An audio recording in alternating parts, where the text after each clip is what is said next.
Begone, shadow of darkness!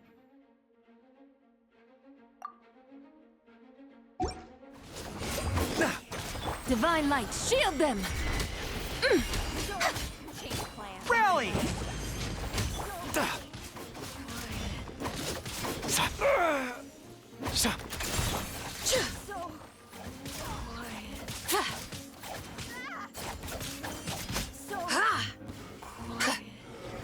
Light compels you! Lofty wisdom will show us the way! Be cleansed! Everyone on me! Fall in! Ding dong!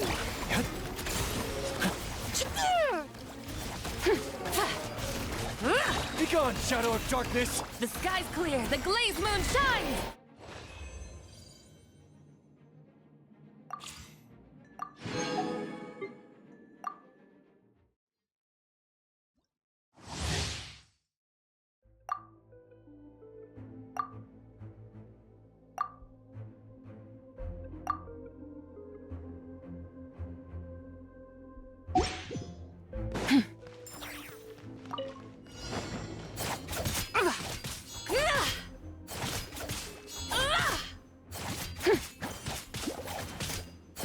Without further ado, divine light, shield them!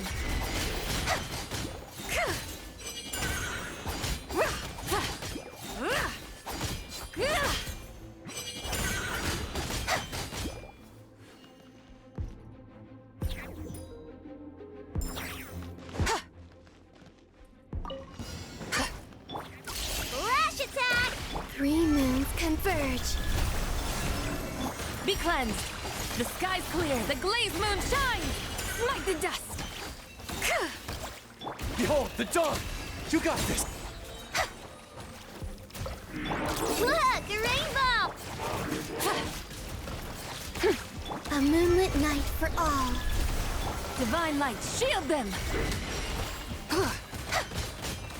Begone, shadow of darkness! Go get... Flash attack! Whoa. A new moon rises. Lofty wisdom will show us the way!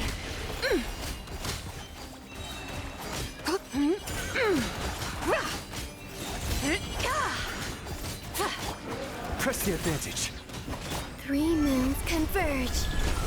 Sir.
Yes. I saved someone from monsters earlier. She was carrying a frame and tools for making shell lanterns, and gave them to me as thanks. She also said this type of shell lantern can be modified however you like. So... yes, well, I tried my best. I suppose the next step is releasing the shell lantern.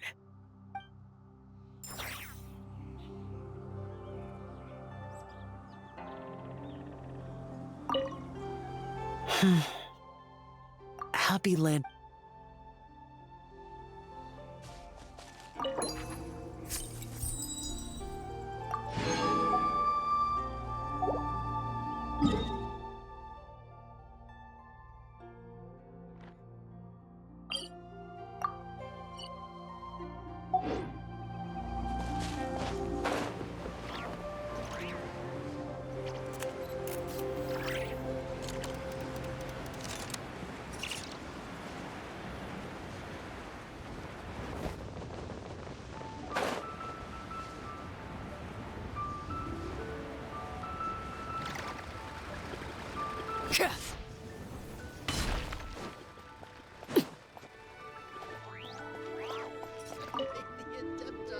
Hey, psst! Over here! Over here! Oh, I knew you wouldn't miss Lantern, right? I was wondering when I'd bump into you. No. I can't be working at every Lantern right now, can I? I really am here on vacation this time. Yup. Miss Pingshi said she'd find a professional photographer to take a good portrait photo. Hey, wait a sec. Don't tell me... Oh, it really is you! That's perfect then. Come on, take my photo. Let's see who's better behind the lens. So, ready to start? Alrighty. Can't take a picture without posing for the camera, though. Any suggestion?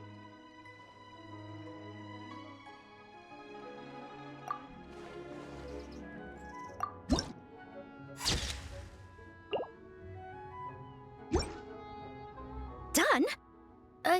Did you adjust the lens and check the lighting? Make sure the focal length was properly set? Let me check. Wow, you actually nailed everything! Oh, a shot like this is front page quality! Next interview, I'm definitely bringing you along. Imagine the amazing shots we could take together! And a very merry lantern ride to you, too! Oh, hang on, that doesn't sound quite right. Whatever. Have lots of fun! Wow, the monolith.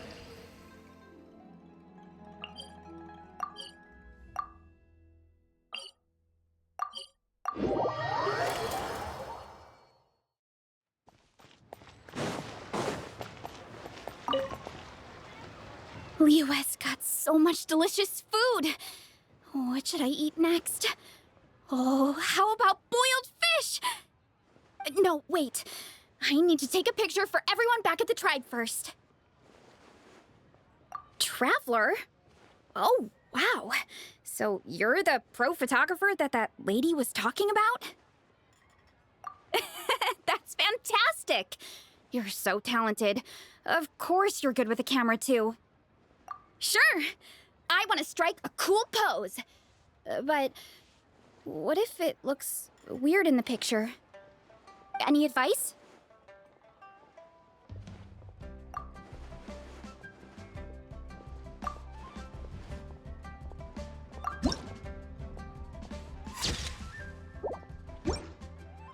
Done already? Well, let me see. Whoa, told you they'd be good! Now, would it be the best spot in the orchard to hang it? Thanks! Next up, some more delicious food. Starting with... boiled fish.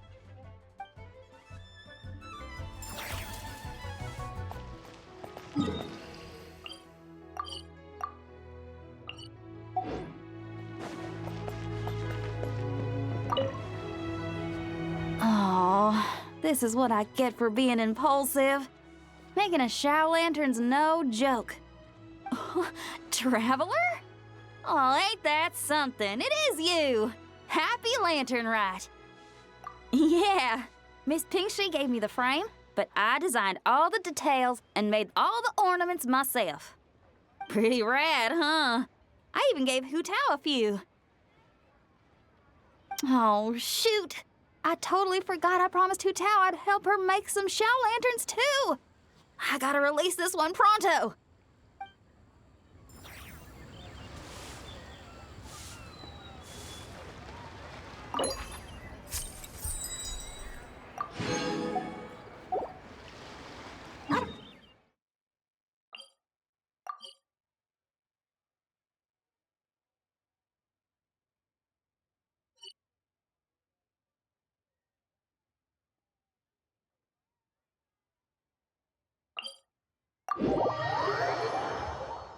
Staring into my eyes is ill-advised.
Something. It's time to meet back up with Xiao. Let's head to Mount Outsong.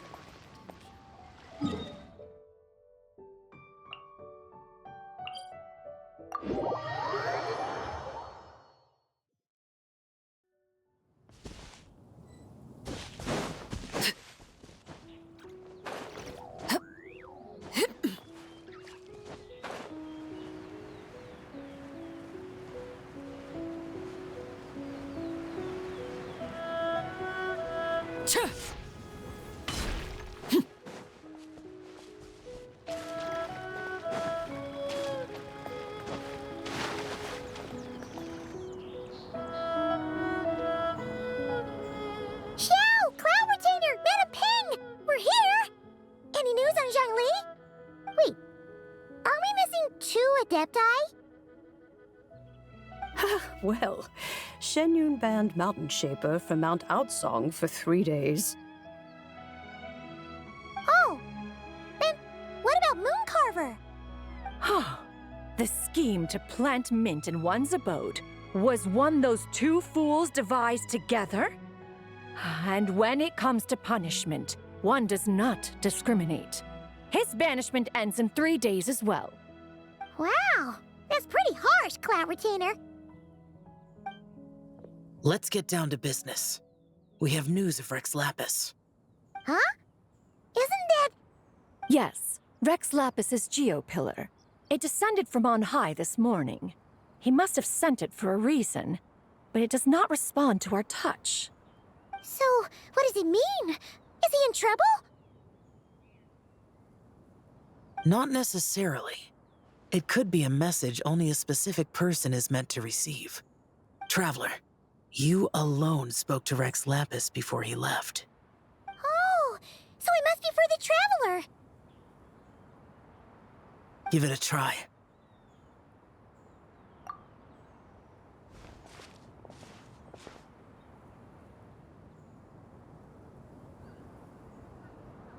Come to the spring on Mount Qingse. I have left an entrance for you.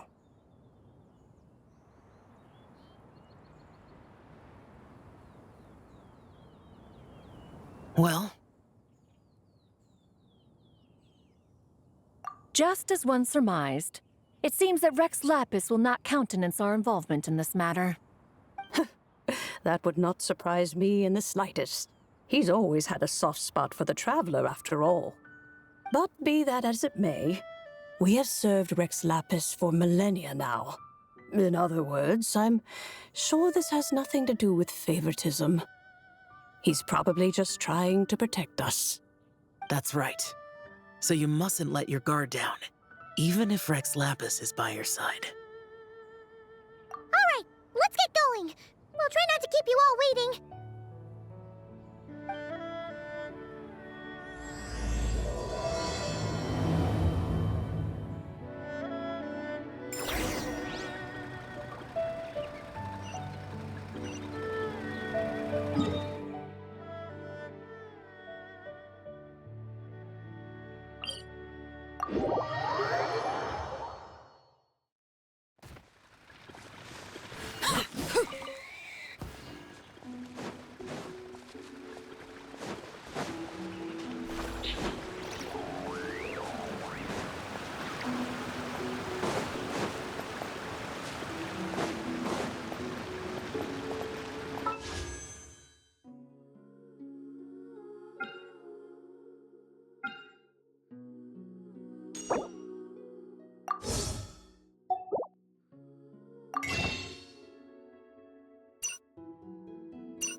It should be around here somewhere.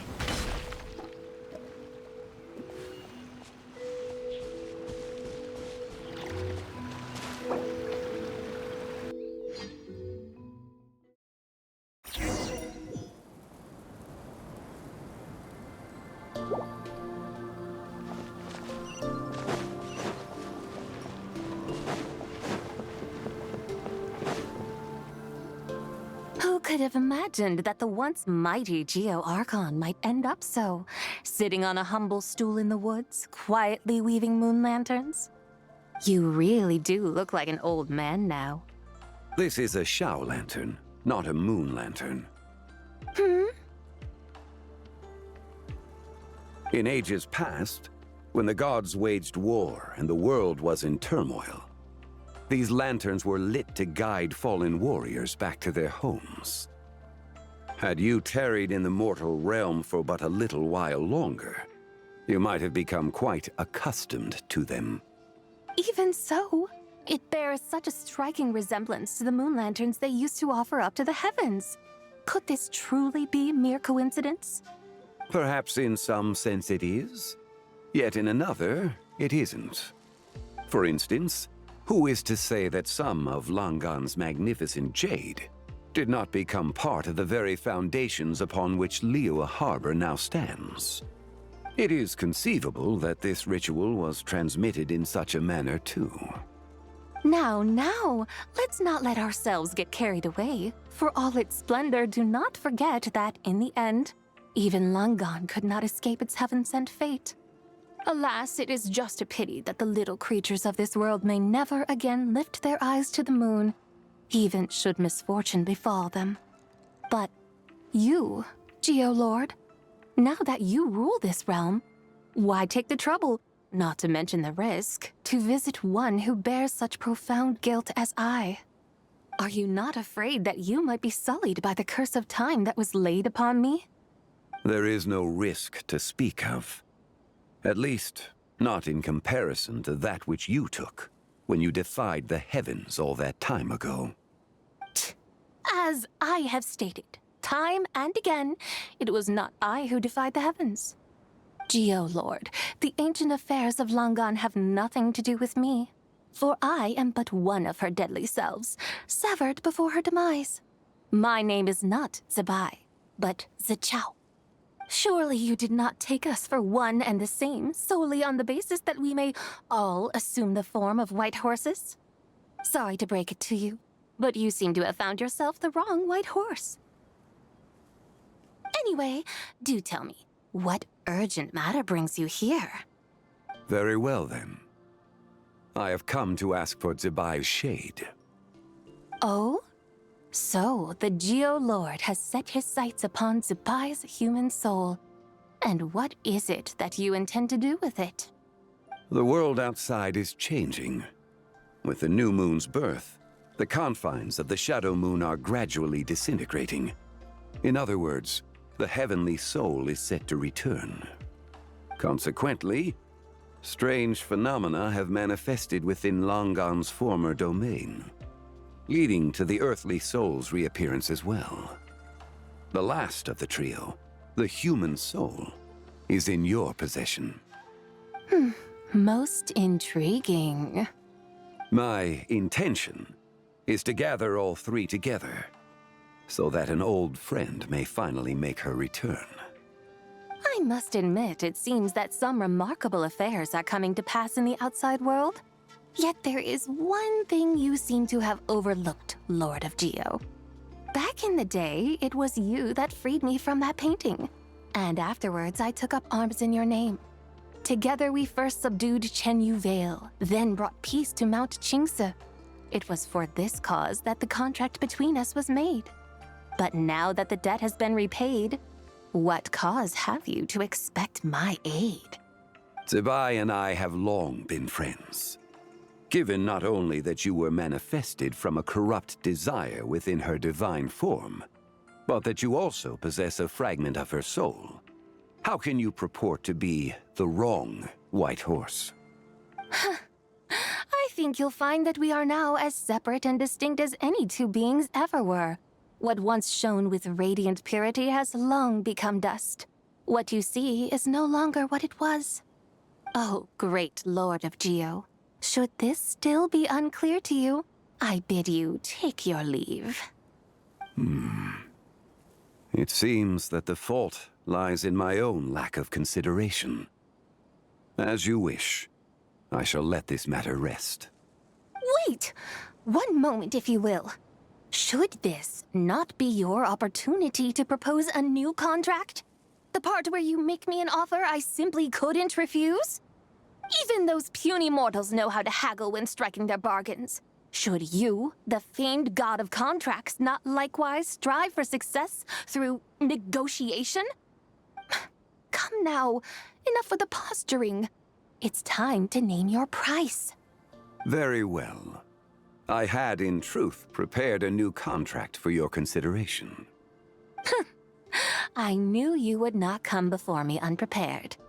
Yet, you should know that I want for nothing, for I live in the mountains, carefree and untroubled.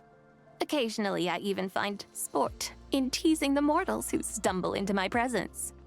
Then why persist in telling them those ancient stories? I speak of what transpired before the sky collapsed and the earth sank into itself.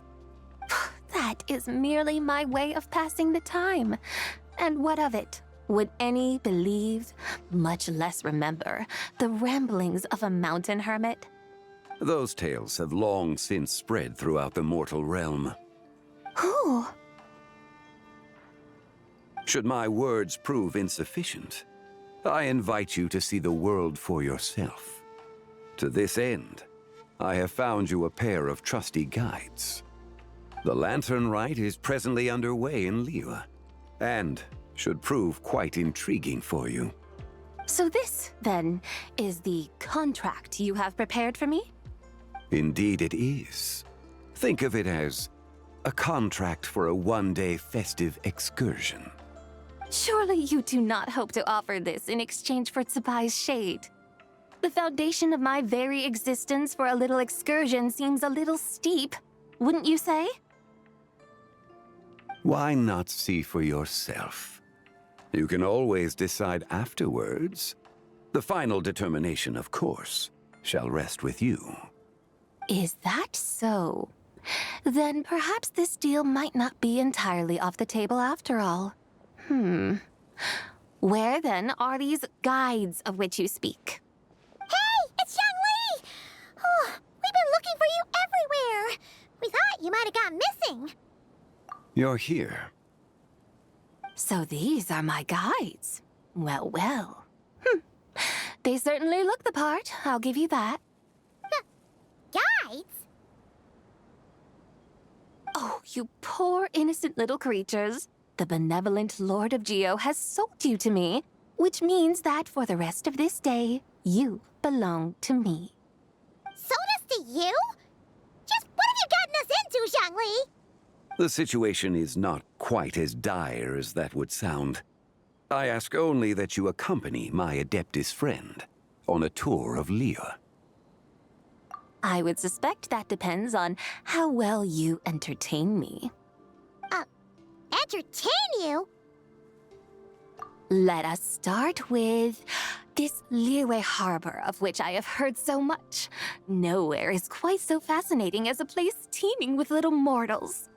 How come this Adeptus sounds so different from what Paimon imagined? Okay, we'll take care of it. Get ready to find out why they call Paimon the best travel guide in all of Tibet.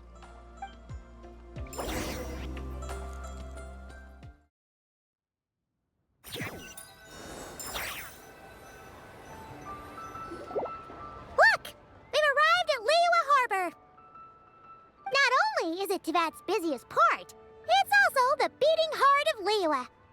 So, dear Madam Adeptus, where would you like to go first?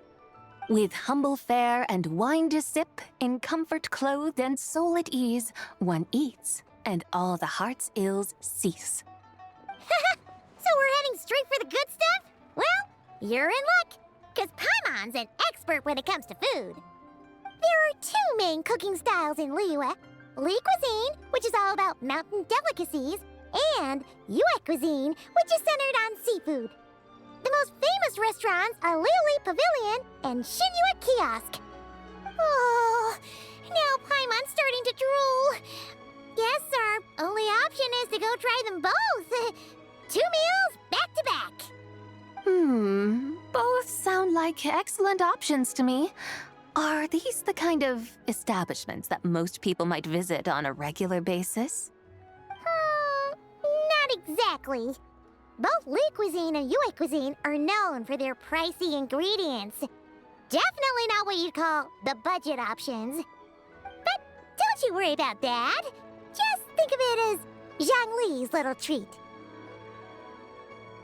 Come on! Aren't you supposed to be pals with Hu Tao? I'm unsure we can afford to spend a little more of her mora at least. Hey! All Paimon wants is to provide our Adeptus with the best possible experience here. Don't you want that too? Both certainly sound like worthy choices. Just now, though, I happened to see a porter pass this way. Where might individuals like him go to eat? A hungry porter, huh? Oh! Paimon knows just the place! Yep. Nothing fancy schmancy there. Just tasty dishes made with simple ingredients and a variety of different styles. Most importantly, it's great value for money, too. No wonder everyone loves it, huh?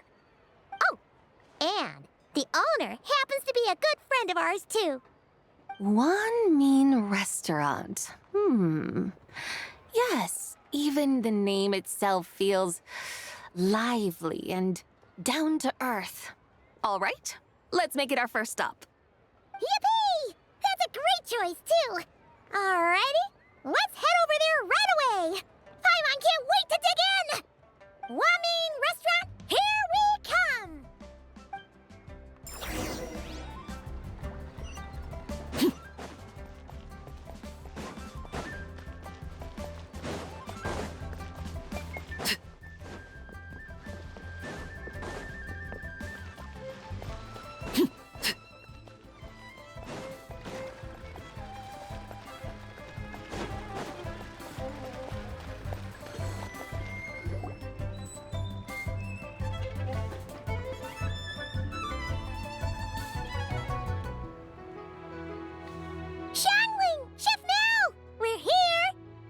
Oh, hello there. What a surprise to see you two. Welcome, welcome. Hey there, Traveler and Paimon. We're a little busy today, so grab a table while you still can. But I don't think I've met this lady before. Is she a new friend? You could say that. Oh, I see. Well, hey there. A friend of the Traveler's a friend of mine, too. Don't worry, we'll take good care of you. Just order whatever you want, it's on the house. By the way, I'm Zhangling. I cook here at Wanmin Restaurant. What's your name? Miss Xiangling, have you ever heard of the White Horse Adeptus? Of course. What about her? I am her, and she is me. Huh? You mean you're an Adeptus? Oh, you young'uns crack me up. Come on, Xiangling. You've got to keep up with the times. Haven't you heard of cosplay? It's like a role-playing game where you dress up as famous characters and pretend to be them. Seriously, it's all the rage, and it looks like this young lady is quite the expert. Your friends sure keep their fingers on the pulse, huh, Traveler? Wow, Dad. Didn't know you were so tuned in. But how come I haven't heard about it? You gotta listen to our customers. Didn't I tell you to spend less time chasing after wild vegetables and more time making friends? You're even more out of touch than I am. Hey, I like making friends too. Isn't that what I'm doing right now? Anyway, even if it is just a costume, is it all right if I still call you White Horse Adeptus? Of course it's all right. because that's exactly who I am. Okay, okay. I can see you're really committed to the role. How about I call you the real White Horse Adeptus instead? In that case, you can call Paimon the real Traveler. Yeah, right. You could have at least switched outfits. Puny mortals. Nevertheless, I suppose it might be amusing to indulge in your little charade, for a while at least. All right, go grab yourselves a table. I'll come take your order in a bit.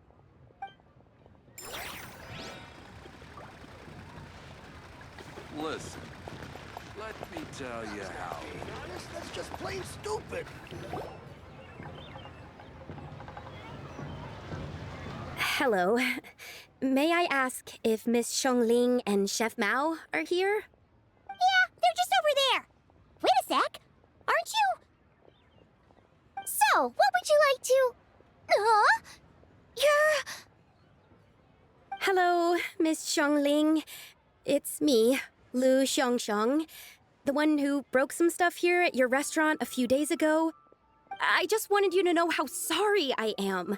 I honestly don't know what came over me. Please, please forgive me. Oh, it's you. You really gave me a fright that day, young lady. You didn't actually get food poisoning from our blackback perch stew, right? Come on, Dad. She's come to say sorry.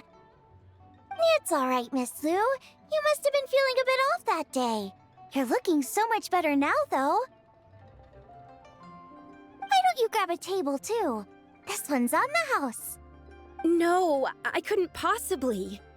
Hey, it's totally okay. We all feel under the weather sometimes, especially when we're away from home. Go on, find yourself a... yikes. Looks like all the tables are taken. Wanna come sit with us? We've got an extra seat over here. Thanks, guys. So what would you like to eat today? Feel free to order anything you like. I should very much like to sample your renowned poisonous blackback perch stew. It wasn't poisoned. That was all on me.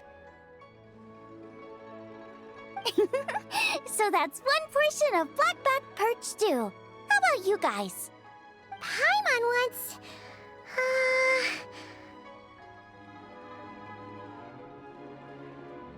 Sure thing! Looks like Paimon's having trouble making up her mind. Anyway, I guarantee you'll love it. Let me think. Well, since the blackback perch stew is on the spicier side, I guess it makes sense to balance it out with a serving of stir-fried shrimp.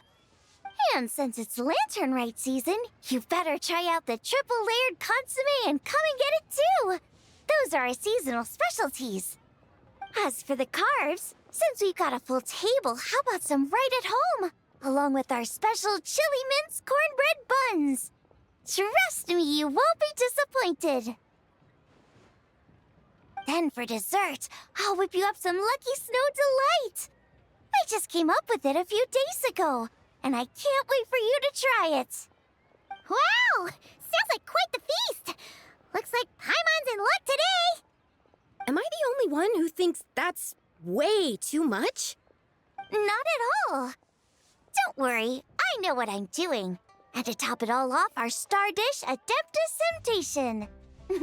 You should know that we don't often serve this here at Wanmin Restaurant. But since this is my first time cooking for the White Horse Adeptus, I'm pulling out all the stops. Okie dokie, just sit back and relax. I'll have your dishes out in no time. Hold on. Did I just hear Miss Xiongling mention the White Horse Adeptus? You did indeed. And you're looking right at her. That's a joke, by the way. She's cosplaying. Oh, I see. Phew, almost believed you there for a moment. Tell me, little one, what business might you have with the White Horse Adeptus? It's a long story. Basically, a while back, I took part in an archaeological dig over at the chasm. While we were there, we discovered a number of relics. Our findings show that they date back to the era of Long Gone, an ancient nation whose people are said to have been the ancestors of some of the modern-day inhabitants of Chenyu Vale. And why might such matters concern the White Horse Adeptus? Because some of those relics not only seem to contain textual references to her, but even depictions of what she looked like. There have long been legends claiming that the White Horse Adeptus was a deity of that era, but there are plenty of other theories out there too. If I could just locate some more detailed records, I'm sure we'd be able to find out so much more. So you're into history? Well, to tell you the truth, I actually joined the archaeological team by sheer accident. But once I'd started down this path, I knew that I wanted to make something of myself. Recently, though, things seem to have taken a turn for the worse. I still can't believe I caused such a mess and even ended up hurting someone. Oh, so you're considering becoming a martial artist now instead? No, I mean, they weren't seriously hurt. It was just a few scratches, and they let it go after my mother compensated them. Either way, my career's pretty much over. And even though both the victim and the Ministry of Civil Affairs say they won't be pursuing the matter any further, my father says he's going to punish me according to our family rules. Family rules? Yeah, he's decided to ground me. I'll have to return to Chaoying Village after Lanternlit, and goodness knows when I'll be allowed to leave again. Wow, that's harsh. Sounds like the kind of thing only rich, super traditional parents would do. We're not exactly rich, though. All we own are a few tea fields in Chaoying Village and a guest house in Liyue Harbor. A guest house? It isn't Baiju Guest House by any chance? Yep, he's my grandfather. So, you've heard of the guest house before? Small world, huh? Come to think of it, didn't Boss Lu mention something about hoping that the White Horse Adeptus would show up and let her divine power be known? Sure, but Paimon's guessing this wasn't exactly what he had in mind. Little one, it sounds to me that your family is rather well off after all. What then drew you to archaeology? Why subject yourself to such unnecessary hardships? Even if I stayed at home, there's no guarantee I'd lead a nice, easy life. Just look at my father. Recently, my grandfather put him in charge of the guest house, and he came up with a bunch of ideas right away, starting with changing its name. That didn't turn out well, though. My grandfather yelled at him for days, even calling him a bad son, and they still haven't let it go. Oh! Paimon thinks we might have heard about that too. Long story short, being dependent on others is never fun. You just end up being completely under their thumb. That's why I want to make it on my own out here, no matter how hard it is. After all, as the saying goes, to rise above others, one must endure the hardest of hardships. What's so funny about that? You poor, innocent little creatures never fail to amuse me. To think you would endure all manner of hardships in your brief time on this mortal plane, and all that merely to rise above others. I would have thought that the wiser path would be to simply roam this world as I do. Huh? Tell me, what is it that you truly delight in? Archaeology? Martial arts? Tea planting? Or perhaps the keeping of a guest house? What I delight in? Yes! Surely there must be something you don't find quite so exhausting. Whatever delights you should not feel like a burden. But do things like that really exist? Of course! Take Miss Xiangling, for instance.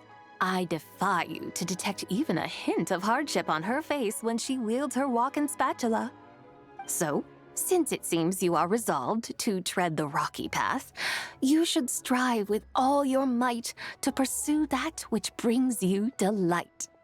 You mean, like cosplay? I suppose you might say that. Looks like the White Horse Adeptus is really getting into her role.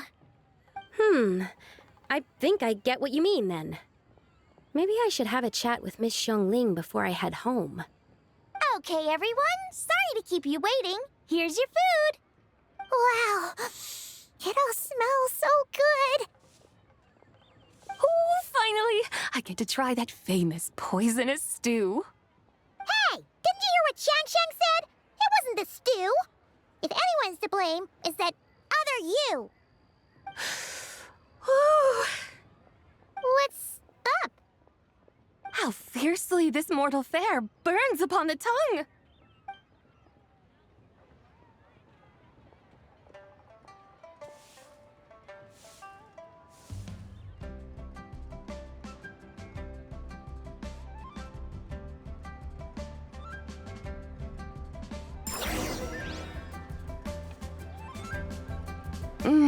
Most satisfying as poisonous stews go. So, where to now? Time, I think, to seek out some diversion? Oh, there's plenty of entertainment options in Liyue. Paimon will tell you that. The locals like to drink tea, walk their pets, play chess, watch operas, attend storytelling performances. Storytelling performances? You know, like listening to people telling stories. They're usually based on old Liyue legends, just like their operas. Stuff like The Divine Damsel of Devastation, Through the Eyes of a Dragon, or The Sanctification of Tao Do. What about the story of the bright moon that sits in the sky above us? Paimon doesn't think she's heard that one. Still, the moon does come up quite a lot. It's even in the name itself. The Yue in Liyue actually means moon. Since we're on the subject, you like telling stories yourself, right? Why don't we go check it out? In that case, I'll have to trouble the two of you to lead the way. Awesome! Let's go! Third round knockout, here we come! Wow. Chop suey! Liyue's really got a lot going for it. Save this money or invest it.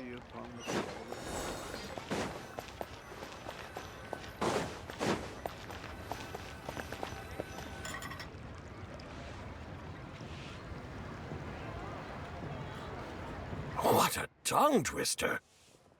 I'd have made a complete fool of myself if I tried to say it on stage without practicing it first. Huh. Call yourself Iron Tongue, Tien. Wobbly Tongue, Tien, more like.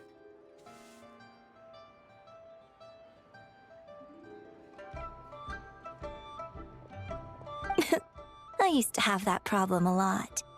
But if you just take your time to grasp the meaning and commit it to memory, you'll be able to say it smoothly in no time. You're right, Miss Yoon. I'll give it another try. Hey, Yunchin! Fancy seeing you here! What are you two talking about? Ah, Traveler and Paimon, we meet again. And who, may I ask, is this? You may call me the White Horse Adeptus. The White Horse Adeptus? She's not really an Adeptus. I see. Well, it certainly looks like a lot of fun. Oh, funny you mention it. This type of thing is actually something I'm quite familiar with. Once, to perform Through the Eyes of a Dragon, I decided to imagine that I was Rex Lapis himself. It was the only way to truly inhabit his mindset and understand his resolve to quell those demons. Sounds like you just wanted an excuse to feel all big and powerful. Hey, that's... You just don't understand how inspiration works. You're one to talk. Paimon's traveled all over with the Traveler, and she's seen things that would make your jaw drop. All right, then.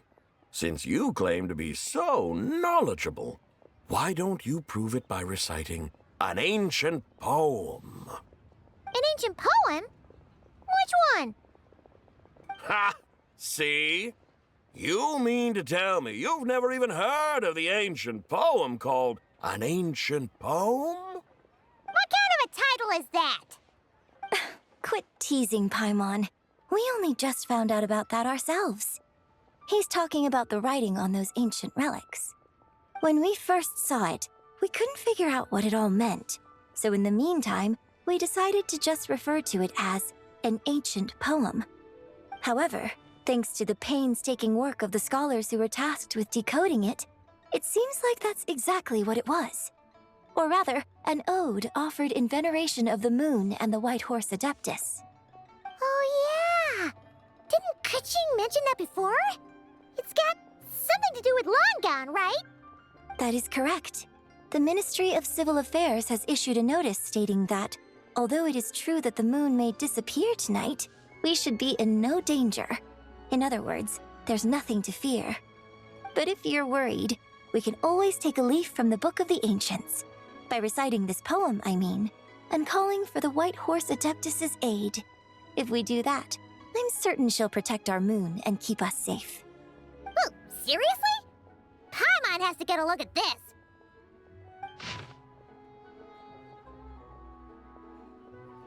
Under moon eternal, in radiant night, a maiden grants silk, soft and light? What in Tibet's that supposed to mean? Under moon, iridescent, in night divine. Blah blah blah, something cloth so fine. Something about fields being plowed, something else about seeds being sown from the earth. Seriously? What is this? The fields are plowed, the seeds are sown, and from the earth, life is grown. Whoa! You did that without even looking! Bravo! Bravo! We have an expert in our midst. Looks like this young lady really does know her role inside out. If I didn't know any better, I'd have taken her for the real deal. That's because I am the real deal. That's the spirit. This is exactly the kind of mindset I was talking about. Behold, mortals, I am none other than the indomitable Rex Lapis himself. Kneel before my godly splendor. Believe me, young lady, I know exactly why you do it. Back in the day, I was just like you. I must say you are rather amusing as mortals go. Miss White Horse Adeptus, it is a great pleasure to make your acquaintance today. I have some questions regarding the poem, and I was wondering, perhaps, if you might be able to shed some light on it? You want me to explain the full meaning of its verses? Your guidance would be much appreciated. Fascinating. Tell me, do all the people of Liyue still express such reverence for the ancient ways? Well, it's true that we hold a deep fondness for our history, but it is hardly our only pursuit. One of my good friends, for instance, is even more devoted to the modern Fontanian art of rock and roll. Exactly! And don't forget, great practitioners of the role-playing arts walk among us too. People like me and you, young lady. Yes. So rather than placing too much emphasis on our reverence for the ancient ways, it might be better to say that here in Liyue, 100 passions bloom, each with a voice of its own. I see. Then, I suppose it wouldn't do any harm for me to enlighten you. In truth, it is but a simple poem of blessings. Its meaning is this. As the eternal moon rises in the night sky, a maiden adorned with lustrous jade descends upon the earth. She blesses the kudzu vines and mulberry leaves so that they may be used to make coarse cloth that is nevertheless soft, light, and comfortable to wear. As the iridescent moon rises in the night sky, a maiden adorned with lustrous jade descends upon the earth. She blesses the kudzu vines and hemp so that they may be used to make fine, luxurious cloth.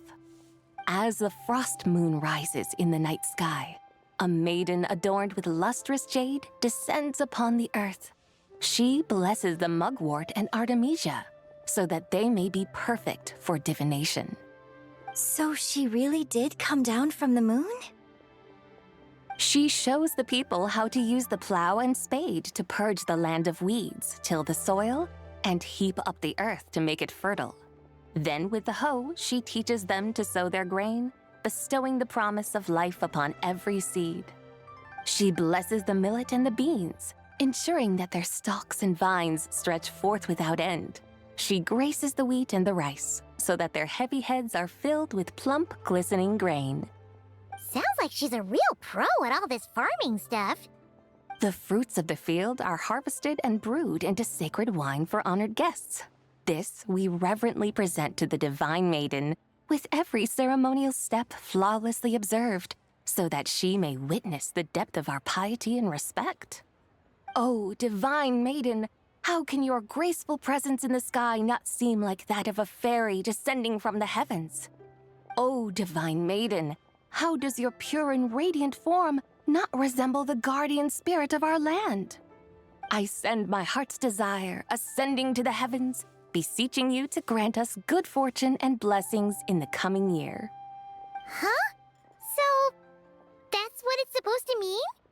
I find myself speechless. Moved beyond the power of words to convey. Oh, young lady, you have shown me the heights to which a true role player might aspire. A truly remarkable performance.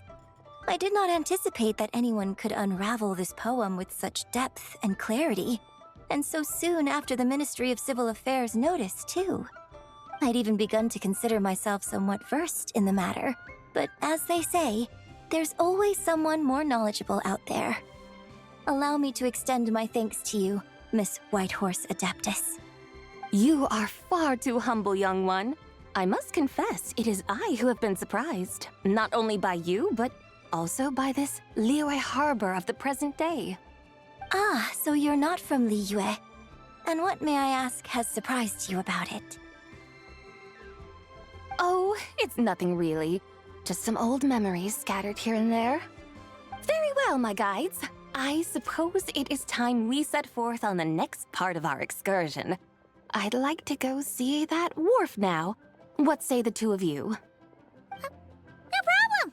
We'll take you wherever you want. Oh, leaving so soon? Before you go, allow me to introduce myself. I am Yunjin, director of the Yunhan Opera Troupe. May I ask your name in return?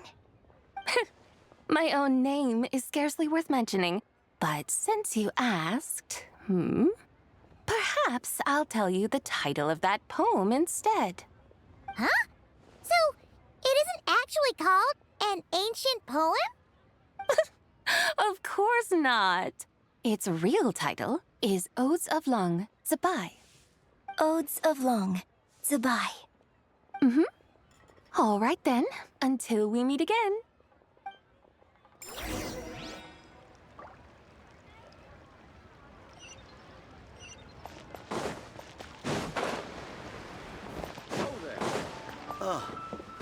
What should I try this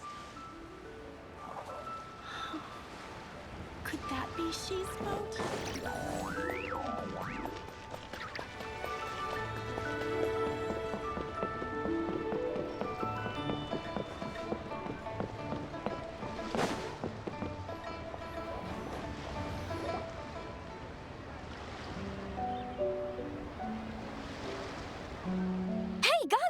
I almost forgot to mention. On my recent trip to Nodcry, I came across something really fascinating in the Frost Moon Scion's library. I found records in their collection of another divine envoy living on the moon. A divine envoy on the moon? You don't think it could have been referring to the White Horse Adeptus too, do you? No way to say for sure. Still, the similarities between our legends are intriguing, to say the least. Isn't it amazing?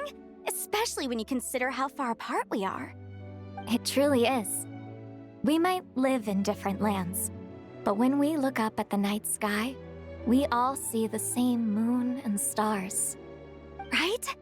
It's like we're all bound together, no matter where we are.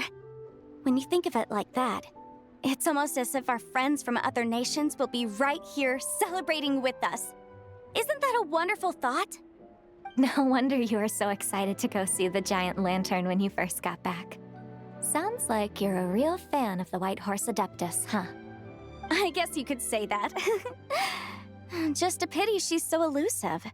Even Granny's never met her, you know? Maybe she really is just a legend after all. Hey, Yanfei and Ganyu! Trust, Paimon. The White Horse Adeptus is as real can be. Huh? Oh, look! It's the Traveler and Paimon! Feels like I haven't seen you two in, like, forever. Happy Lantern Rite. It's so good to see you again. Hey, you two. Happy Lantern Rite. Did I hear you right just now, Paimon? Does that mean you've actually seen the White Horse Adeptus? She has indeed. And now, so have you. And you are? Why, who else? The White Horse Adeptus, of course. Could you maybe start with something else next time? You're the White Horse Adeptus? That's right. Allow Paimon to introduce you to our new friend, Zichao.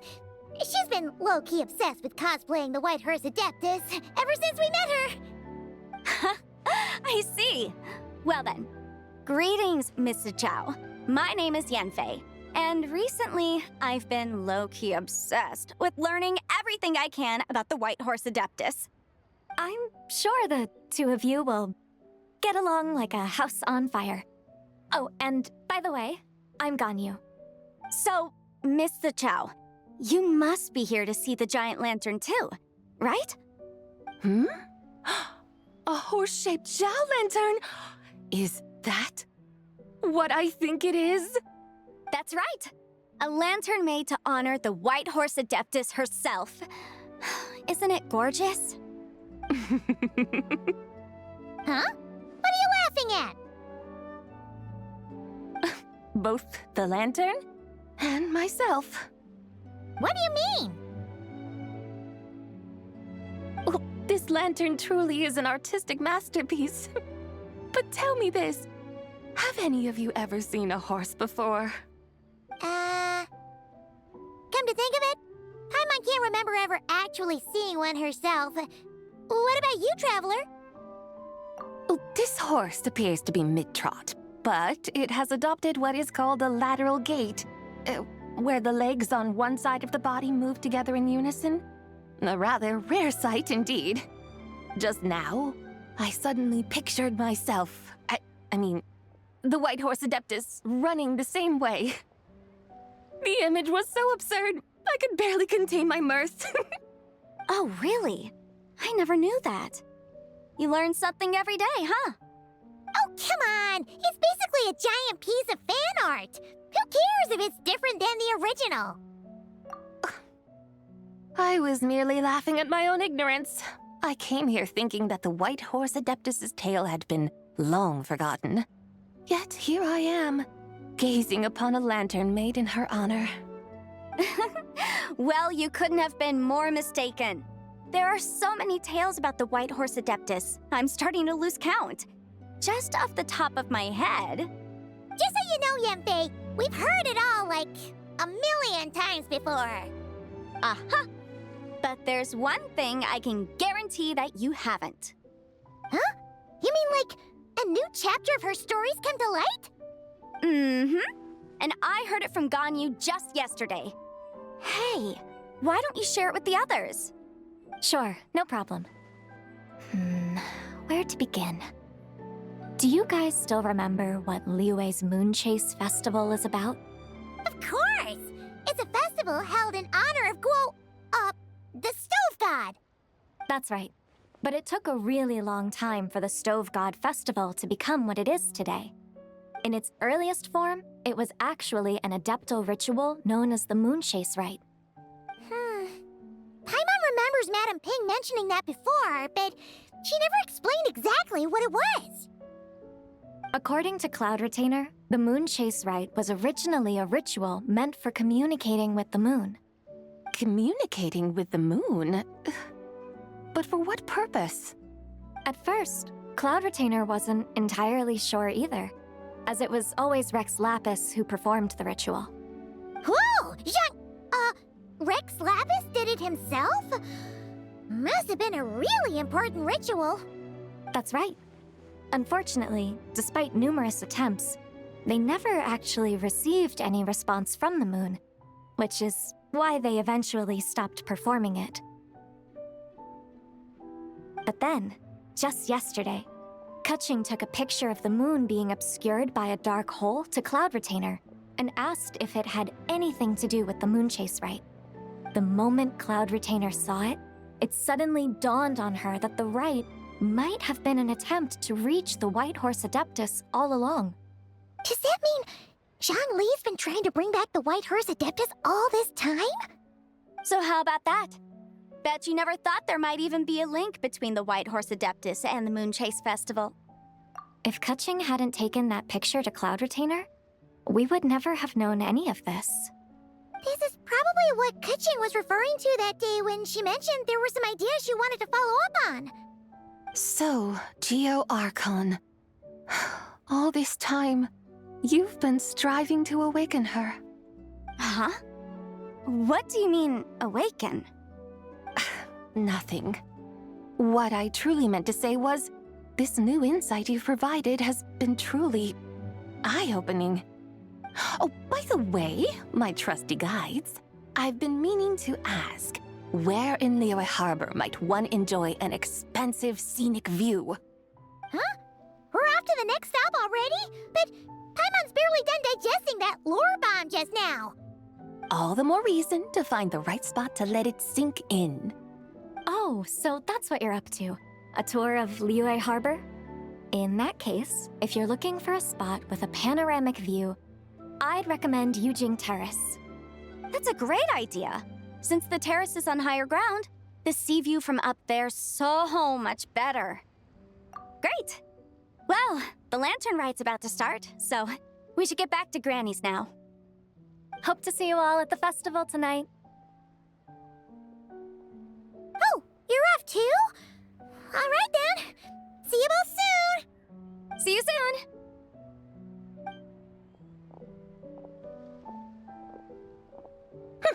Very well, my guides. What are we waiting for?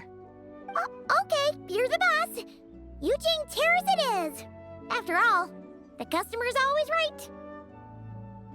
Something else you needed to do? Oh, Paimon likes that idea. And what, may I ask, is a photo? It's this awesome invention that lets you record moments in the blink of an eye. Except, you've gotta try not to actually blink. Oh? What must I do in preparation, then? Nothing. All you gotta do is choose a pose. The Traveler will handle everything else.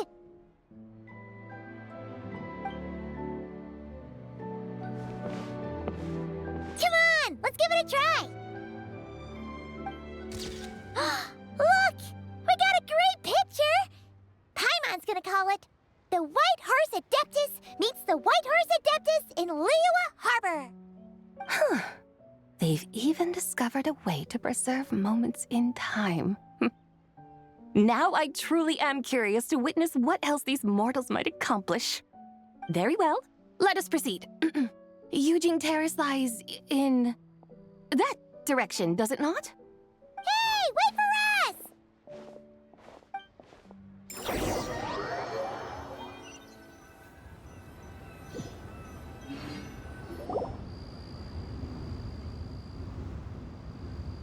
Truly a marvelous view if ever there was one. It seems the charm of this Liyue Harbor is only heightened by the sun's dying light. And soon, people will start releasing their shell lanterns to mark the most important day of the year. Practically everyone will be with their friends and family, eating a big meal, chatting, and even setting off fireworks. Trust Paimon, it'll look even more amazing then. What do you say? Want to stay to see that? No need. Let us bring this weary day to a close. Weary day? You mean you didn't enjoy your tour? I had imagined you would arrange for me to witness some grand spectacle. Perhaps the descent of divine beings, the manifestation of the sacred before mortal eyes, or the appearance of a selfless hero come to aid the helpless and downtrodden. Or, should that not come to pass, then at the very least spend a little more coin. For that, it seems, is how one finds true enjoyment. Alas, but there was none of these. Instead, we merely filled our bellies, listened to tales, and gazed upon a crude imitation of my likeness. And now the sun begins its descent. What a day of quiet tedium. Well, we're so sorry. If we'd known that was what you wanted, we'd have done it all differently. It's all that Zhang Li's fault for not making the customer's requirements clear. Well, it's too late now. Do you still believe I would part with that soul fragment, now so intertwined with my very being? But... I knew you were the more astute of the pair. Huh? You were just trying to scare Paimon? It seems the realm of the Geo-Archon has a way of making one more stony-faced. So, you were just pulling Paimon's leg? Of course. I was merely engaging in a little banter with the two of you. Long ago, I shared tales with various mortals who chanced upon my mountain abode. Never did I imagine that those stories would endure. It seems I greatly underestimated them. Perhaps, as your Geolord said, a few pieces of ancient Langan's magnificent jade have truly become part of the very foundation of this land. So, you've decided to help us? Again, that goes without saying. I made up my mind some time ago now. When I beheld a rather intriguing scene as I set foot in this city, I saw porters passing through the alleys, setting down heavy wooden crates from their weary shoulders. Peddlers pushing carts as the kites and lanterns upon them rustled gently in the breeze. I saw cooks cooking, actors acting, scholars reading, soldiers marching, children playing, elders resting, officials officiating, and the common folk absorbed in this or that, reveling in the simple joys of life. Some, it seems, have already found that which stirs their hearts, while others continue to fret, troubled by uncertain futures. Yet, in this gentle and serene order, each holds fast to their anticipation, not only for the celebrations to come, but also for the first light of the morrow. Scenes I once yearned to behold now unfold before me, no longer in Langan, but in Liyue Harbor, thousands of years on. How wondrous is this mortal realm! Thank you, Whitehurst Adeptus! Thank you so much! Adeptus, Adepti, perhaps the singular art in which we are truly proficient is that of sequestering ourselves within the high mountains. But once we leave our mountain refuge, we find ourselves drawn back to mortal ways all the same. So, it is I who should offer my thanks to the two of you. Traveler, Paimon, you have made this day more delightful than any I've known in a long, long time. Come now, and take what it is you need. You mean, like, right now? But don't you think we should wait for Zhang Li? That won't be necessary. All things shall meet again in their time, for the waters know no rest, and the flowers their appointed season. One need not fear that life is but a journey of goodbyes.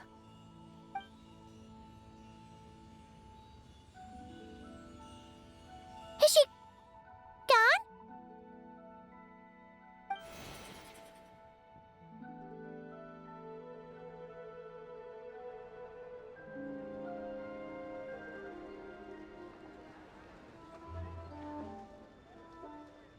Yes, she's gone.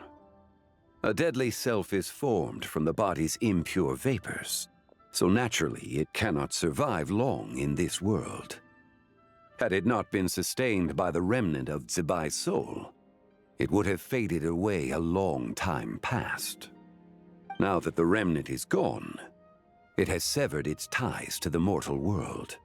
Zhengli! When did you get here?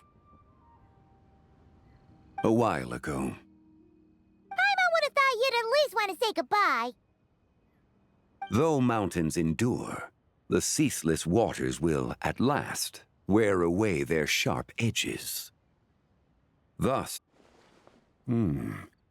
it may be goodbye for now, but someday, we will meet again. Really? And when might that be? Who can say for sure? Years and years from now, perhaps. Or maybe tonight, at the lanternlit. Are you saying that if the White Horse Adeptus were to be resurrected, she'd still have the memories of the 3 deadly selves?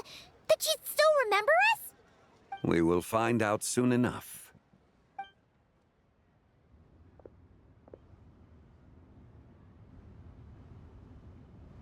It is time.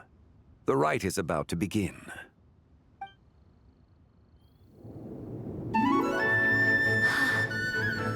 The rite is about to begin. Is the moon really gonna disappear? Got your lanterns ready, everyone? All set. Might be about time to put eyes to the sky. Wouldn't you say, Tianquan? Look.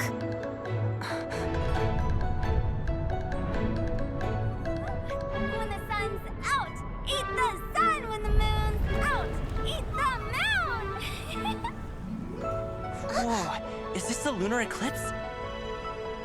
Under moon eternal, in radiant night, a maiden grants silk, soft and light.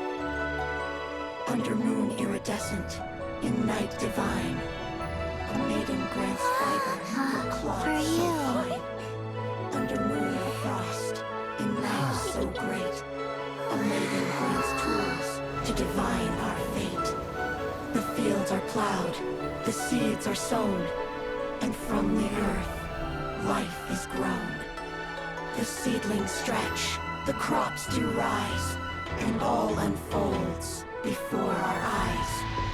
Fruits are gathered, sweet wine is poured. These gifts we offer to our Lord. Pure is heaven, so fair and bright, she shines as light in this dark night. And with her does this, wish take flight.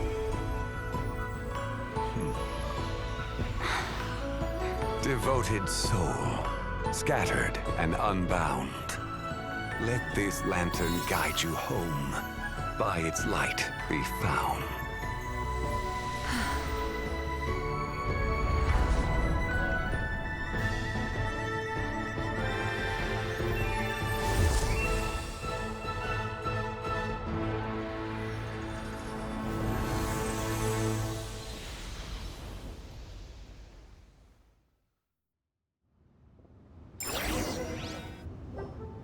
Did we do it? Do we finally get to meet the real White Horse Adeptus?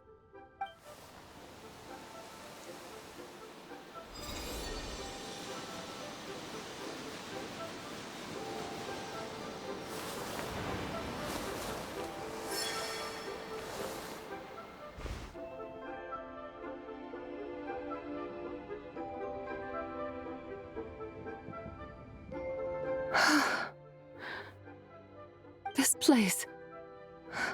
Where am I? A familiar land, now known by the name of Liyue. Liyue? The peaks adorn the clouded moon. Then, who might you be? Oh no! She seems to have lost all her memories after all. And those countless lights in the sky. What are they?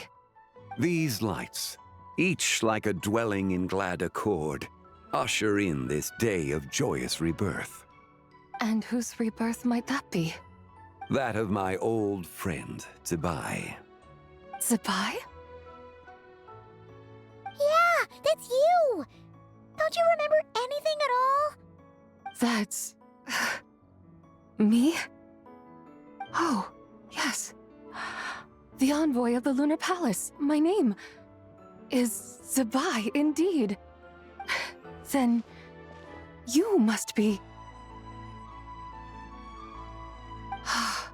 the Lord of Geo, Heaven's Star. Many years have passed since we last saw one another. Zibai, my friend. Welcome home. Home? But why does this place, this Liyue, feel at once so strange and yet so familiar?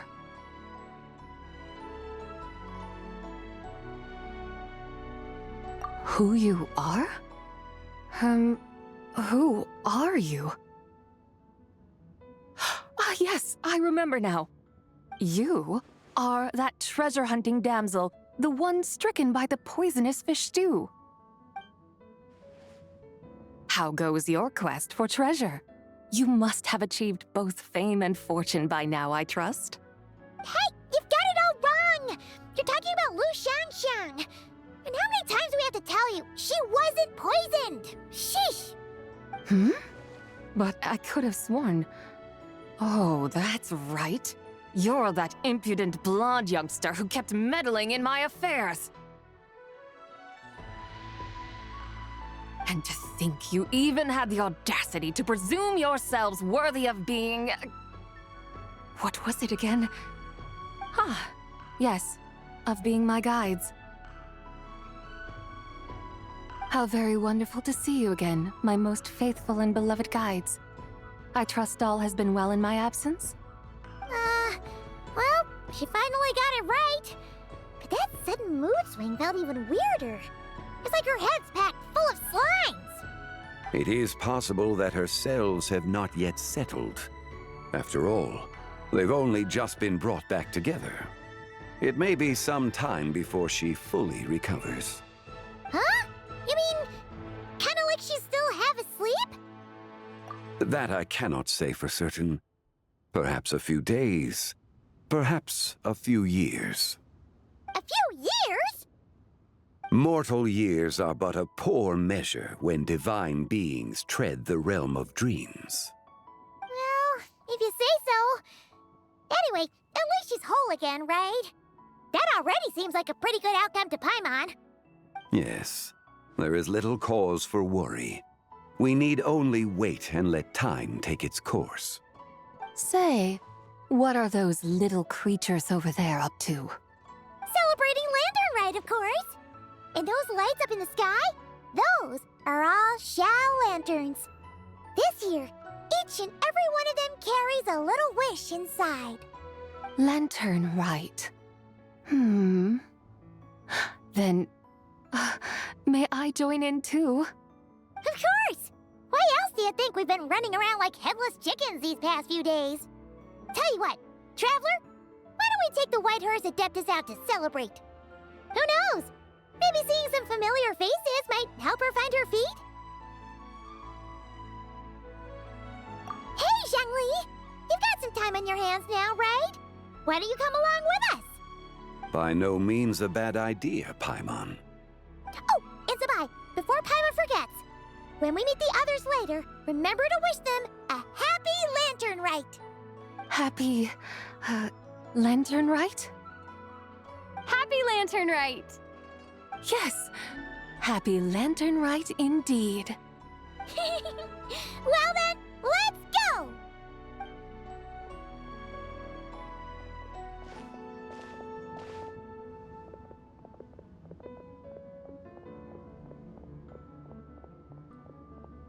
Lantern Rite. A night of joy, reunion, and moonlit blessings for all.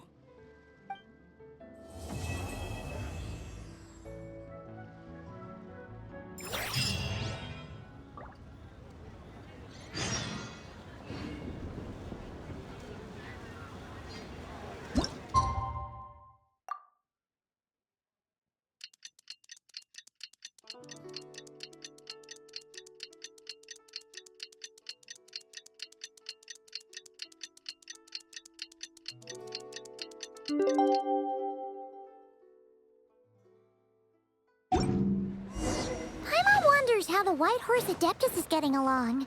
Maybe we should check in on her? We can ask Zhangli where she is.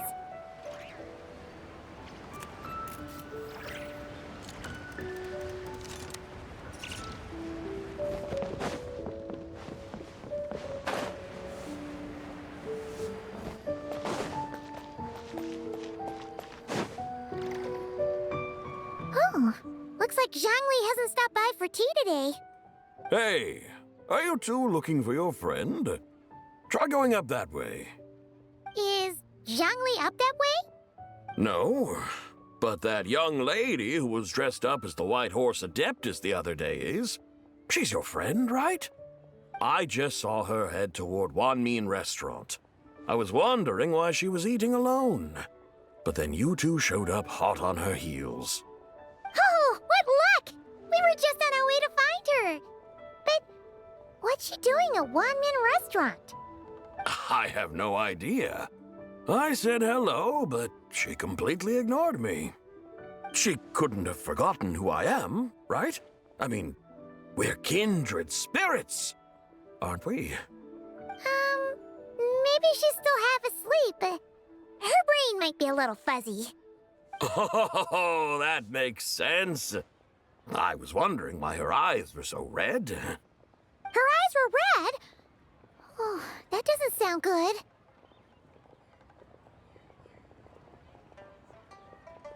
You young people, staying up all night because you think you're invincible. Look at your friend. Missing out on sleep so she can pretend to be the White Horse Adeptus. That's where that leaves you, you know. A word to your friend from someone who's older and wiser. She really needs some rest. Paimon won't be so certain about the older and wiser part. Yeah, what was that? Hurry along, then. Oh, and don't forget to come back and check out my Rex Lapis cosplay when you're done.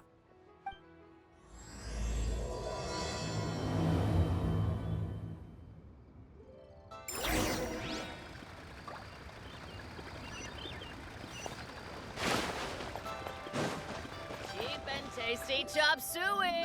Where's the proprietor? Come out and see me at once!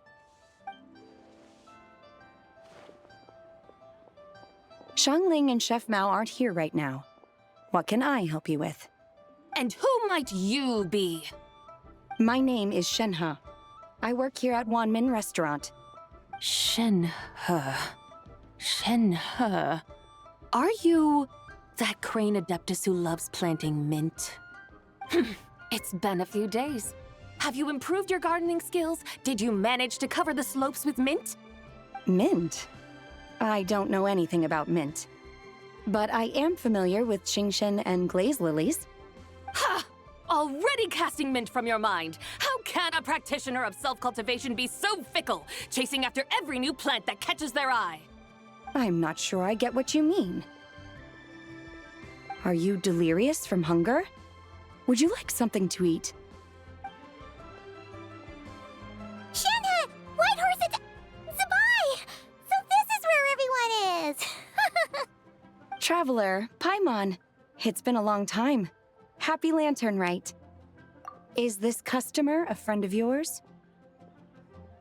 Don't mind her, Shenhe. She's just a little cranky because, she didn't sleep well last night and she's only just woken up.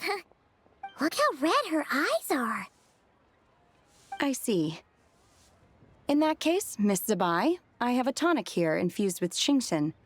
It's cool and soothing when applied to the eyes. Would you like to try a few drops? Stop right there! Who are you two noisy children? Hey, have you forgotten about us already? Guides. Yes, I seem to recall something about some guides. Ah, yes, now I remember. What luck! I was just looking for someone to show me the way to Elong Wharf. Huh, is she starting to come around? Someone requested my help in purchasing some tea leaves. I was informed they have discounted prices during the festival and that I shall get a good deal there. Tea leaves? This sounds like Zhongli's doing. He sure knows how to get people running errands for him. Your friend Rex Zhongli initially requested the most expensive tea, but then a young lady in a hexagram hat mentioned he'd burned through the Wangsheng funeral parlor's yearly expenses at an exhibition a few days ago. As such, he is only permitted to buy items that are discounted this month. Oh, that's his boss, Hu Tao. It's about time she realized the problem and put a stop to his spending sprees. Oh, I see. So that's why you're here. Unfortunately, Wanmin Restaurant doesn't sell tea leaves. If you're truly in need, I could gather some wild tea from the mountain slopes. You don't sell tea leaves? But I remember your boss, Miss Lu, saying that she owns tea fields. You really should get some rest. The person you're talking about isn't the boss of Wanmin Restaurant. She's just like you. She came here to eat. Is that so? Life really is full of surprises. What surprises?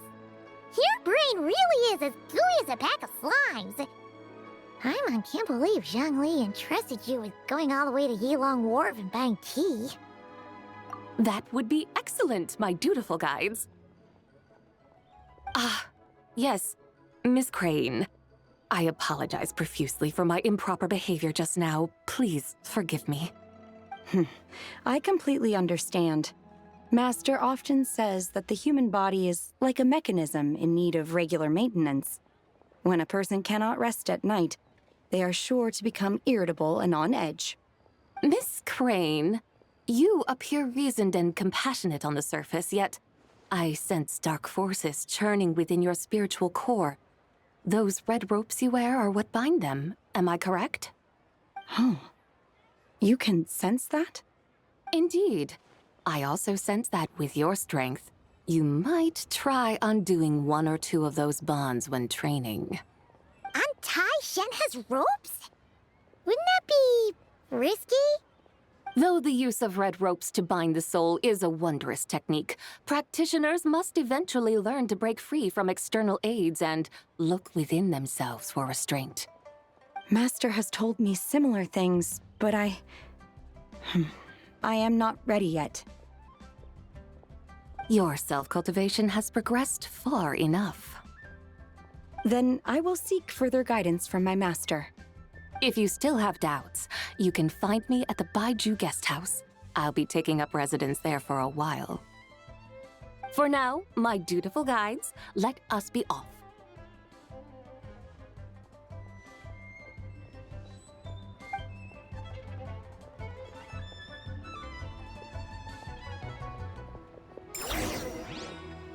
Wow. Leo's really got a lot going.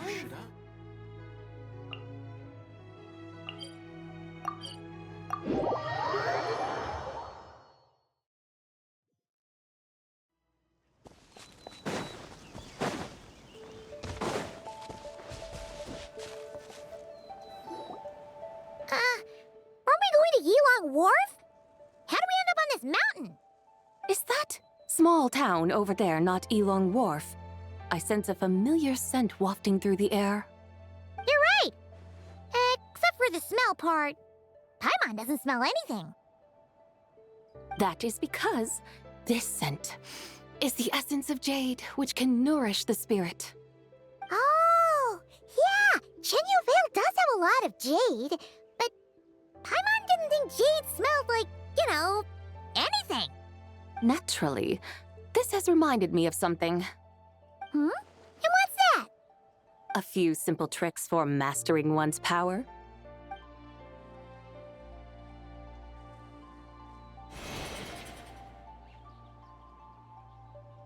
What is that thing?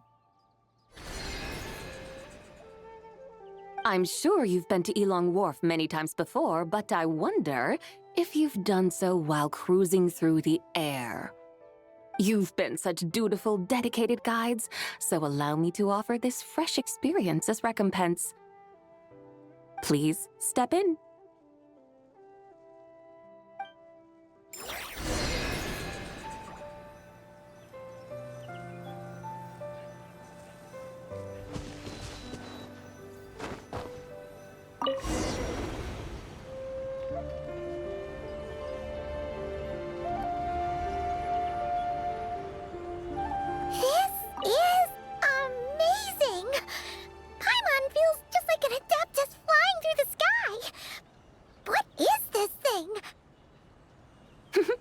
I created it from my memories of the chariot of the Lunar Palace.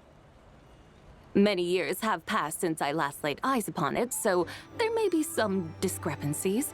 Nonetheless, it is functionally much the same. A lunar chariot? Wow! Paimon never imagined she'd get to ride in one! So, Sabai, does that mean you used to work on the moon? Work. That's an interesting way to phrase it, though I suppose you are correct. I was once an angel, a member of a race tasked with guiding humanity. Then, graced by serendipity, I became a moon envoy. Huh? What's a moon envoy? Some kind of super important angel? As you would understand it, a moon envoy is a job title. Any angel, or non-angel, can become a moon envoy. Does that mean you're not the only one? Of course not. Though my memories are still hazy, I vaguely remember some of my colleagues. There was one who liked to take on the form of an ibis. An ibis? Could it be... Can all moon envoys turn into animals? Does that mean Lauma could take that job? She can turn into a deer, and moonchanters are some sort of lunar envoy anyway, right? Moon chanter? I have no idea what those are. Oh, okay then.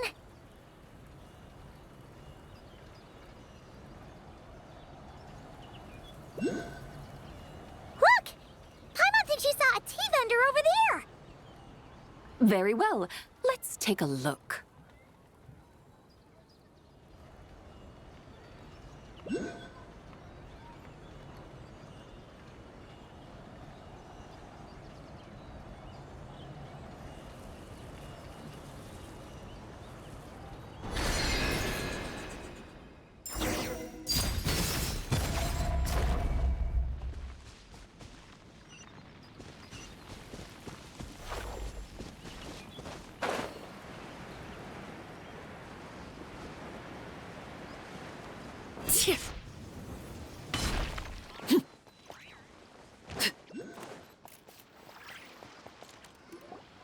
Welcome, please have a look around. We only sell teas of the finest quality sourced directly from Chaoying Village. Right now we're offering a special discount for lanternlit. Look over there! Discounted tea!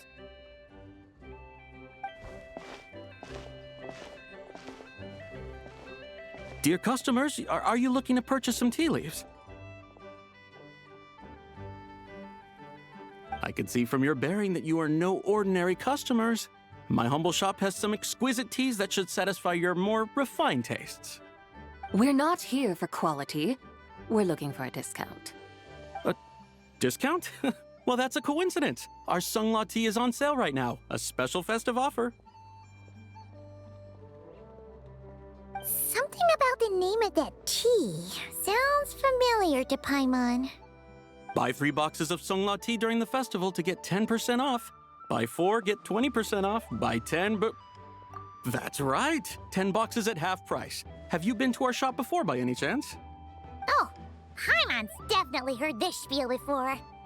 3, 4, 10, 10, 20, 50. Sabai, what are you muttering about? When purchasing 3, 4, or 10 boxes, the corresponding discounts are 10, 20, and 50%.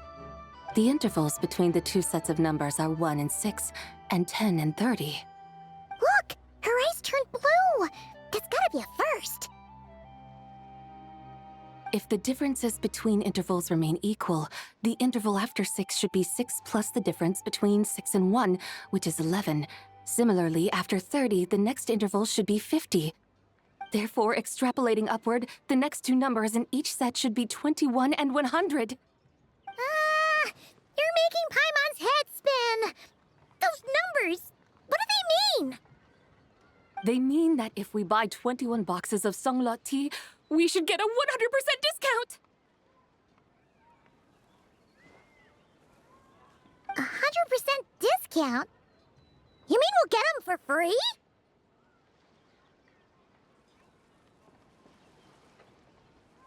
Oh, there was a pattern to the discounts.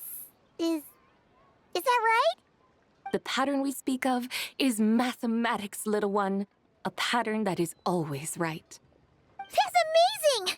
You're a shopping genius, Sabai. Oh, wait. Something feels off here. I had no idea our shop's discounts were tied to the laws of nature. I've learned so much from you, dear customer.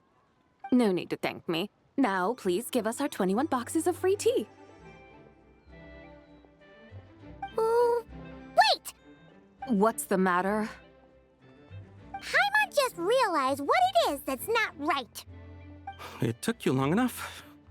We got the short end of the stick! Think about it. If we don't have to pay when buying 21 boxes, then if we buy even more, the vendor should be paying us money instead, right? Huh? Hey, Zibai, work this one out.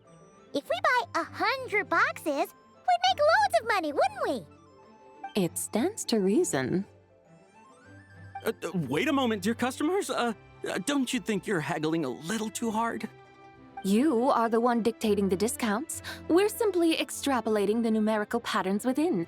As such, we are hardly haggling. You have a point. However, that's right. I'm so sorry. I just remembered. My supplier didn't come today, so we don't have any tea after all. Such a shame. Terribly sorry about this. Awful, awful luck. Where can we find your supplier? Well... Not to fret. We'll save you the effort and go straight to the source ourselves. Well, you see, dear client, the supplier's discount isn't as generous as ours. You won't be able to get the same price from them. Huh? Does that mean they won't pay us for taking their tea? They might not even offer you a 100% discount. How very unfortunate. Nevertheless, as the original supplier, they must offer some sort of discount. Besides, we're not looking to make money. We just want a good deal. Well, that's great. My suppliers are all tea farmers from Chaoying Village. You can go ask around the village, but please don't say I sent you. Do not worry. We appreciate your generosity. Referring customers to your business partners, even choosing to remain anonymous, the demeanor of a true gentleman indeed. Your business will surely prosper. I hope you're right. Then let us head to Chaoying Village.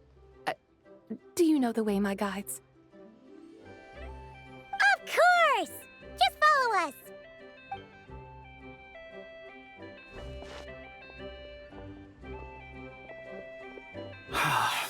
What otherworldly beings were those?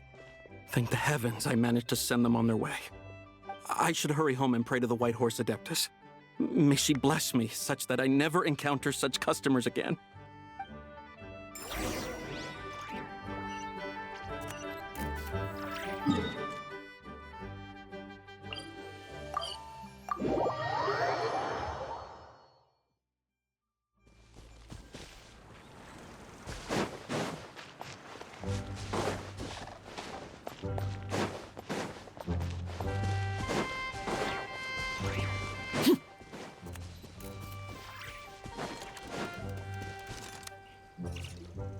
Here we are!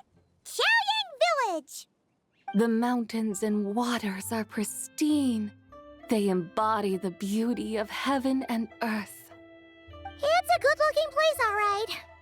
But it's hard to enjoy the scenery when Paimon can't stop thinking about all that tea-buying Mora we're missing out on. Should fate dictate, Mora will find its way to you sooner or later. Well, Morak certainly finds us often enough.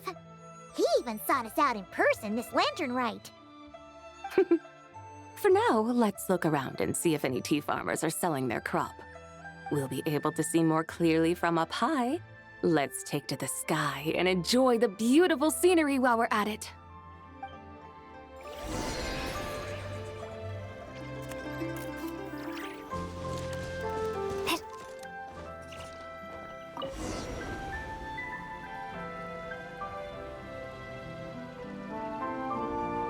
Wow! Xiaoying Village looks beautiful from up here. Indeed, the houses here are quite different from those in Liyue Harbor. They follow the natural contours of the mountains, forming unique, elegant structures. Yeah, it's super beautiful. The white walls and dark tiles frame the emerald waves of the terraced fields, while the curved eaves and tall gateways juxtapose each other with grace. It's almost too beautiful to be true. The crowing of roosters and barking of dogs, the calls of farmers working the fields, a vibrant pastoral chorus overflowing with earthly vitality. Yeah, it's incredibly beautiful, huh? Have you studied the linguistic arts by some chance? Huh? Your vocabulary for beauty seems rather constrained. Paimon knows how to say pretty as well. I see. Now then, let's take a look around and see if we can find any farmers selling tea.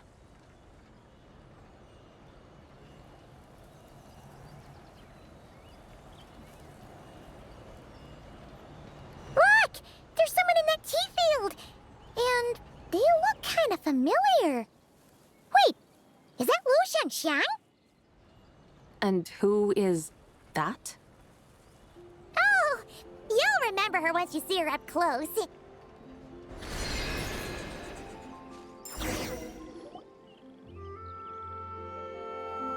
there, Lu Xiangxiang! It really is you! Huh? Paimon, Traveler, and the White Horse Adeptus. Fancy seeing you here. The White Horse Adeptus has a name now. You can call her Zabai. And you are... Wait. I remember now, you're...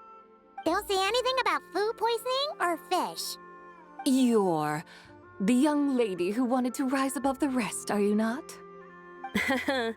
Yes, that's me, but I'm in a bit of a state right now. At best, I can say I've fallen below them. Fallen below them? What happened? Like I said the last time we met, I'm being punished according to family rules.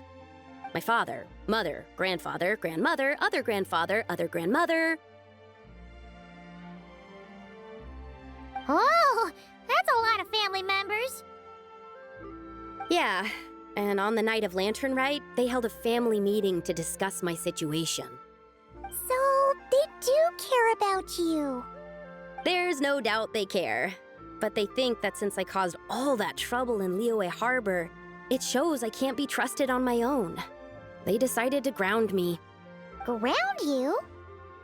Yeah, though they're not confining me to my room. Instead, I have to personally nurture a tea seedling until it grows big enough to be sold at market. Aw, a tiny little tea baby. Do they want you to experience what it's like to be a parent? It's supposed to cultivate my character and temperament. They say this will help me calm down and reflect on my issues. What happened in Liyue Harbor really wasn't your fault. Oh well, at least this punishment doesn't sound too harsh. So, how long will it take for the little tea baby to grow? Actually, I don't know. I've never grown a tea tree before. It usually takes 2 or 3 years. 2 or 3 years? Yes, the tea in this garden requires 2 or 3 years to mature. long? Sabai, you're not making this up, are you? How do you know so much about growing tea? When the plants thrive and grow, that is the meaning of my name. I can tell at a glance when their season of ripening will come. Do I really have to waste 2 or 3 years here? Why is this happening to me? I'd only just found my direction in life. Yes, during the night of Lantern Rite, I heard many people reciting poems from Long Gone in praise of the moon. In that moment, I suddenly felt a great sense of pride. I mean, I helped excavate cultural artifacts from Long Gone, so I contributed to the revival of these poems too, right? So I decided to stay with the archaeological team. I want to unearth even more history. I see. And are you sure that's what you want to do? If you don't achieve anything significant in the years to come, will you still enjoy it? Yes, because archaeology gives me that boom shakalaka feeling. Wait, did Xiangling teach you that? That's right. I was asking her for advice. She said that if something gives you that boom shakalaka feeling, then it has to be worth pursuing. I immediately thought about how, when I'm excavating in the ruins, I always feel like there's a ghost standing beside me, and not in a spooky way. It feels like my great-great-great-great-great-grandmother patting me on the shoulder and saying, "Keep going. You're about to rediscover some grand ancestral knowledge." Right? It feels like I've made some kind of connection with my ancestors. Isn't that amazing? Since you've made up your mind, you should give it your all. And I'd love to, but I'm still grounded. Run away, summon up a little boom shakalaka, and leave the tea garden behind. Flee this village. That might be going a bit far. You don't want to lead others astray, Sabai. Yeah! Tell them about your great-great-great-great-great-grandmother. She must be the most super-duper ancestor to have ever risen above the rest, right? I'd be better off telling them about the White Horse Adeptus. After all, she's the supreme riser above the rest who saved my great-great-great-great-great-grandmother. Then it's settled. Tell your family that your decision has my blessing. Thank you, Tsubai, but I don't think cosplay is going to work on them. They won't listen. They don't need to listen. You need only follow the rules they've set out for you. What do you mean? As I'm sure you know, some ancient texts refer to the White Horse Adeptus as the Daughter of Time. My family history contains such records, but what of it? If the White Horse Adeptus were to manipulate time to make your tea seedling grow overnight, then you'd be free, correct? Is that how it works? If the White Horse Adeptus were to really get involved, my grandfather would let me leave right away, but who really believes that she'd show up and help? It's not as if you have any other options. Why not try calling out for help? It won't cost you any more.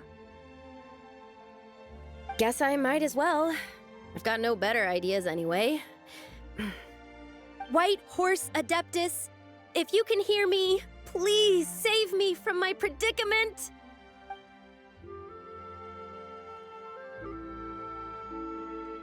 Ugh. Nothing happened, as expected. Perhaps the White Horse Adeptus has already heard your prayer. Why not come back here tomorrow and take a look? By then, the seedling you planted may well have grown into a thriving tea tree. Thank you, Tsubai, for trying to comfort me. I do feel better now, kinda. But can't you really do something like that? Oh, it's getting late. Why don't you all stay at my house tonight? My family may be strict with me, but they're always welcoming to guests. That sounds great! Let's get some sleep and then come back here tomorrow to see if our tea baby has grown.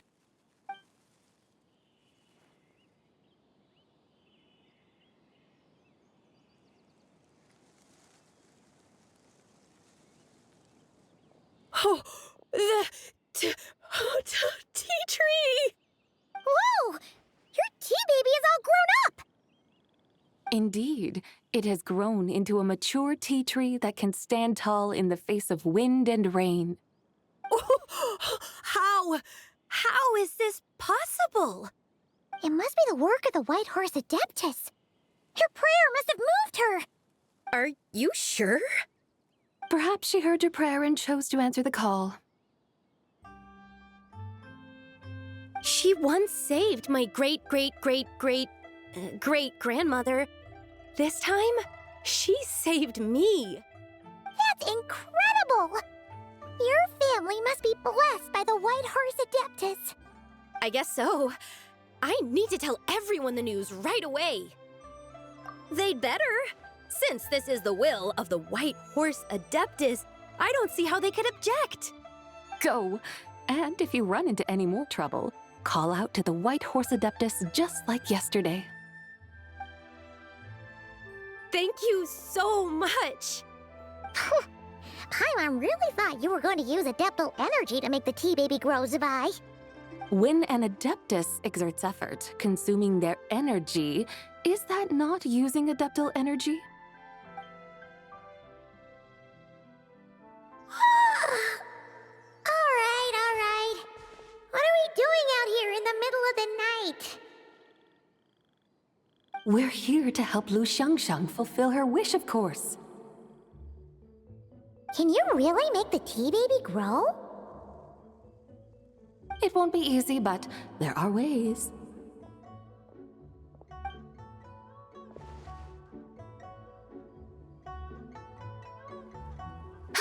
There, it's grown.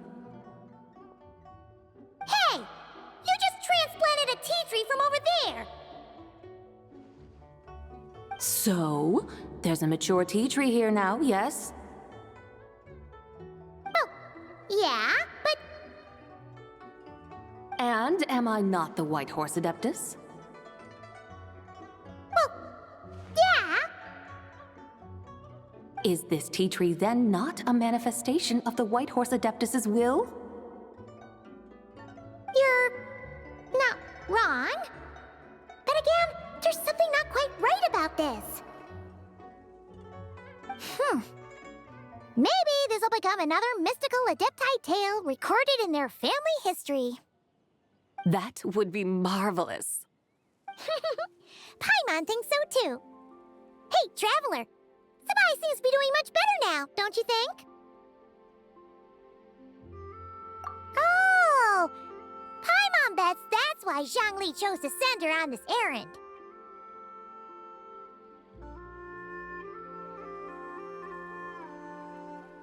That's a great idea! We've already shown her Liyue Harbor, Yulong Wharf, and Xiaoying Village. How about we head to Qingce Village next? Qingce. That name sounds familiar. The scenery there is really beautiful. Pretty, too. It's the perfect sightseeing spot. How about we show you around? I must say, I have been mightily impressed by the mountains and waters of Liyue. Please lead the way, my dutiful guides. All right, let's go!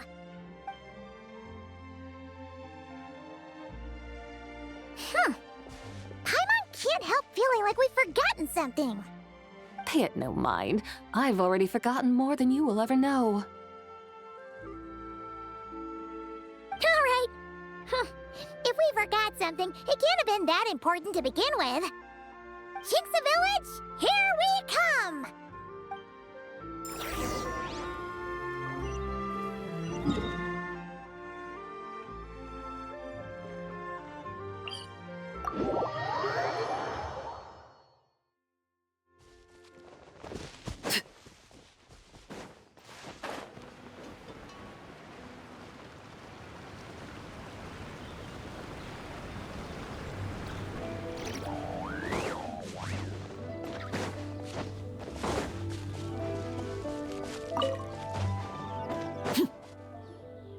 We should plant cucumbers.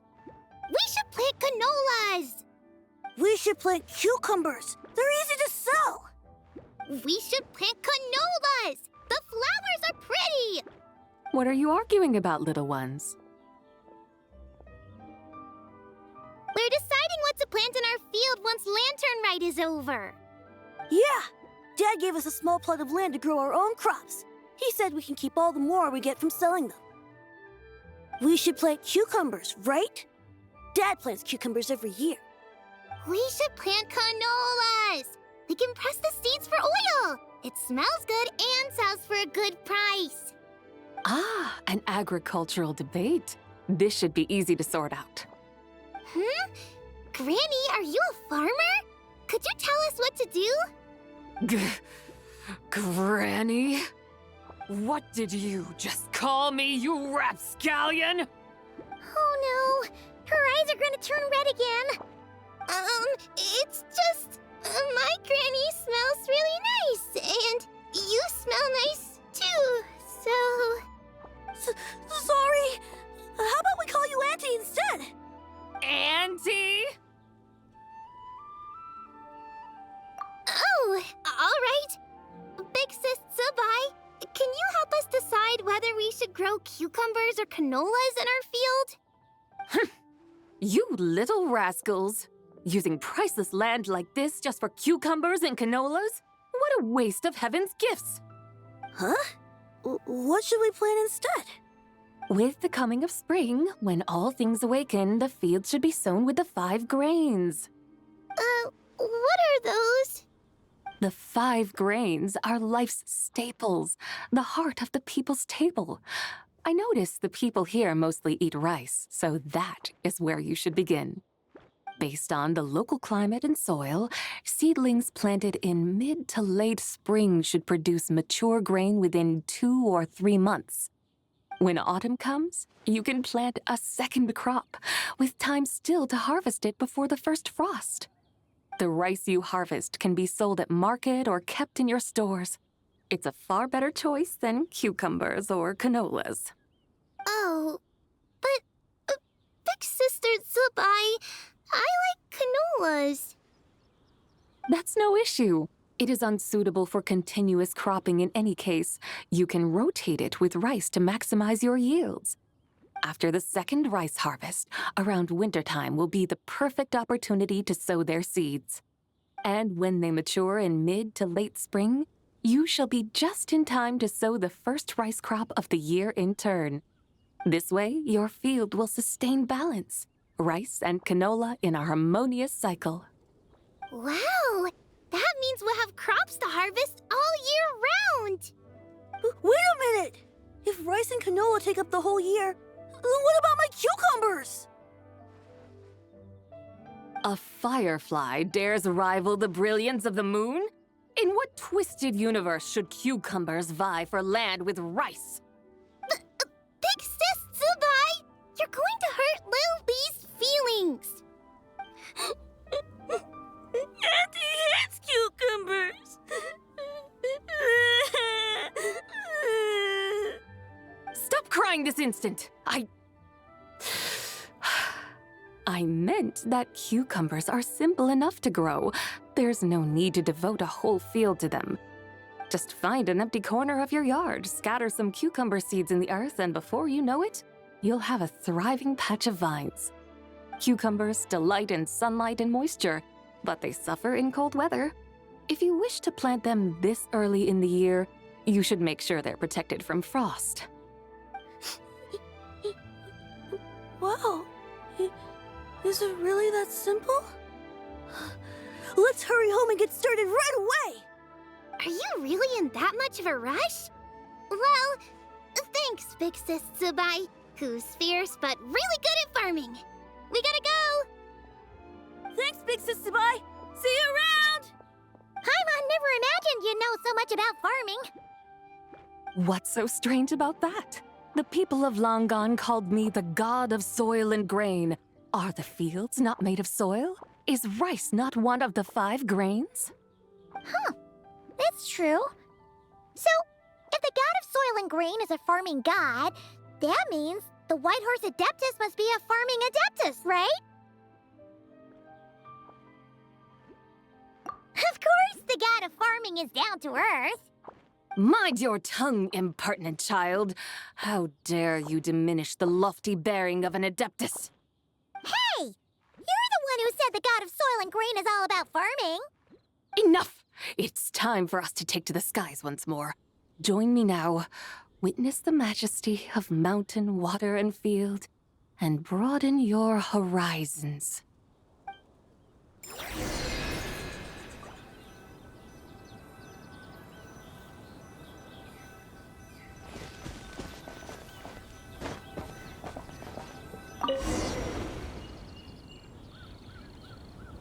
Wow! The terraces look so pretty from up here. The mountains tower like pagodas, the hills coiling at their feet like shells. Layers built upon layers, rising and falling in harmony. A truly unique and mesmerizing sight. Thinking about it, you have a special connection to this place, you know. A special connection? Yeah! There's a local legend about a white horse leaping from a pure spring to follow Rex Lapis into battle. Don't you remember?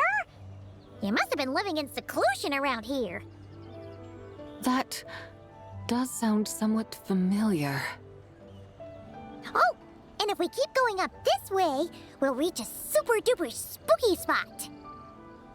You might have a connection to that place too. There's an ancient array that seals away the remains of a fallen god. A god's remains? Yeah! The people of Liyue turned that story into an opera called The Sanctification of Tao Do. Does that ring any bells? Tao Do. Huh. The 7 and 8 gates array. That's right, that's right! You do remember! Pune, the god of the underworld, who could pacify the forces of life and death. Huh? So, Tao Do had another name? Let's go take a look.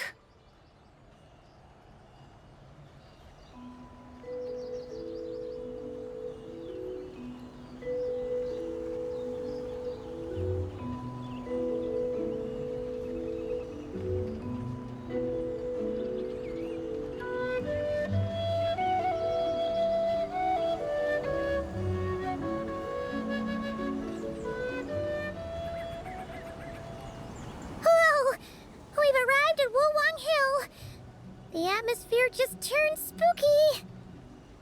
I can't help but feel there's something strange about this friend you haven't seen in ages. Huh? Paimon thought she heard someone's voice. Let's head down and check it out.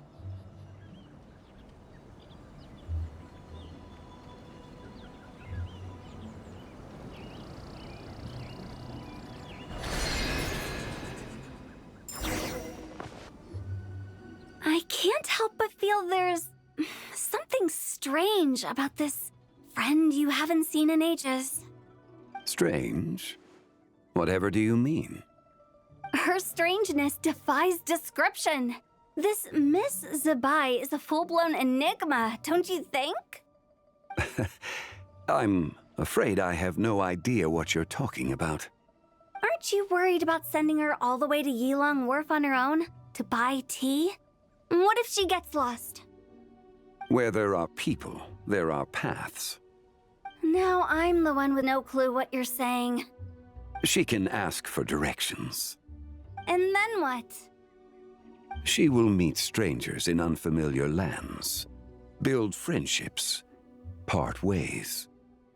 Hers will be a long journey indeed. The further the journey, the more footprints one leaves behind.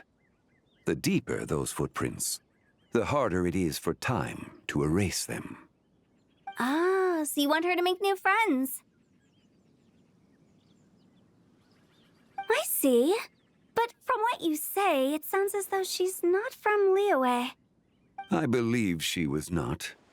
But perhaps she will be. You're sounding stranger by the second. Huh. Oh, over there. Oh, look who's here. Who Tao! Zhongli! What are you doing here? Traveler, Paimon, fancy meeting in a place like this. Oh my, and Miss Zabai too. Sounds like fate to me. We were taking Zabai to buy some tea from Yulong Wharf. Zhongli sent her there, though she didn't even know the way, and... Oh, drat! We forgot the tea! Oh, Paimon knew we were forgetting something!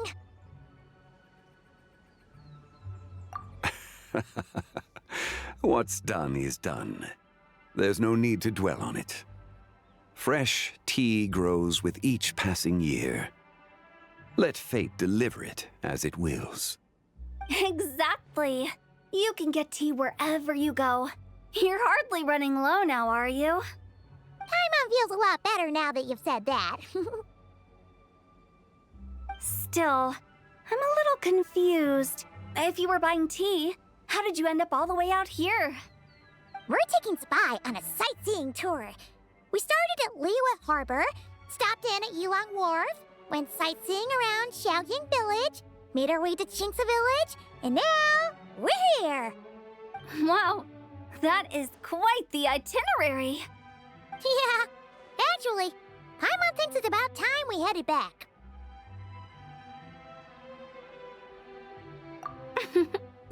I'm here to pay my respects to my ancestors. My dear consultant kindly agreed to join me. It is lanternlit after all. Adepti and ancestors should be venerated alike. Ancestors? Wait, could you be? Are you heir to the Wuwang kid? Or perhaps the lone butterfly of the Crimson Flame? Whoa! Have you got all your memories back? Huh? Miss Zabai, you know about the Wangsheng funeral parlor and the 8 adepts? I happened to hear a storyteller expound on the sanctification of Tao Do. Lots of people know that story, sure, but very few can discern my family lineage from just a glance. Well, Zhongli, your friend here really is quite something. Unfortunately, there's no time to dally right now. We have a hill to climb. Perhaps once today is done, we can find time to chat over tea, recite poetry, and admire the moon? That would be wonderful, Director Who. Oh, and before we go, you've been traipsing around all day. I suggest you stop off at the Wangshu Inn on your way back for a good night's rest. Wouldn't do to exhaust yourselves, hmm?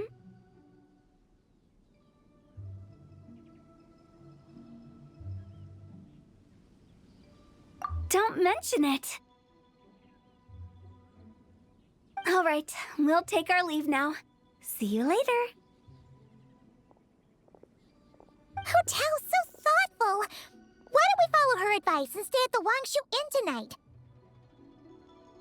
Zabai, you can see the whole of Dihua Marsh from up there. The view's amazing.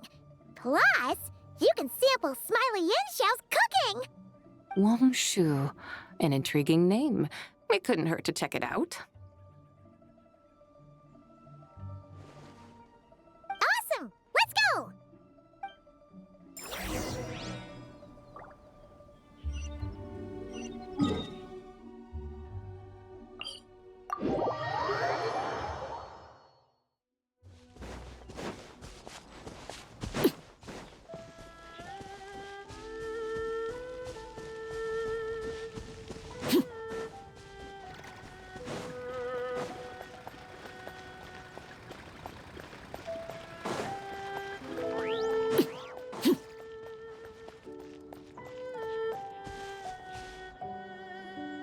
Is that towering structure Wangshu Inn?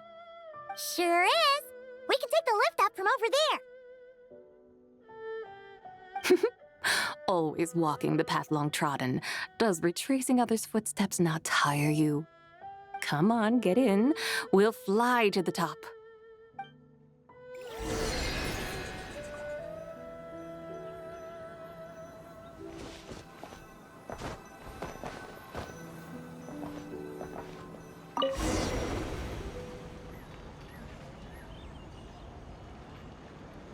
Are we really going to fly up to Wangshu Inn?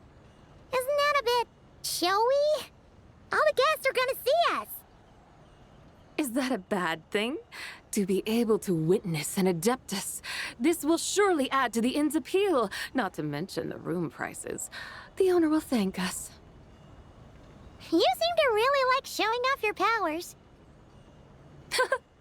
This inn's architecture is incredible, and the surrounding countryside radiates a picturesque charm. No wonder the new proprietor of the Baiju guest house thinks he can't compete and has decided to change his own establishment's name. The new proprietor? Ah, you mean Lu Shengsheng's dad. So you know about that, too. Personally, Paimon thinks it should go with something like Rex's Rest. That's a contender's name if Paimon's ever heard one. A fitting name indeed. So you think the guest house should change its name, too? Paimon kinda thought you'd say something like, such sacrosanct traditions must never change. Time flows ever onward. Why should the rules of yesterday be carried forward into the world of tomorrow? The people of today should determine what is to be kept. Huh. You're not as old-fashioned and stuffy as Paimon thought. The years ebb and flow, seas recede to reveal fields. In the vastness of time, I am but a wild horse in a boundless sea of dust. Even Rex Lapis, having waded through the waters of the river of time, is not quite the same as before. Zhongli? What was he like before? That is another story for another time.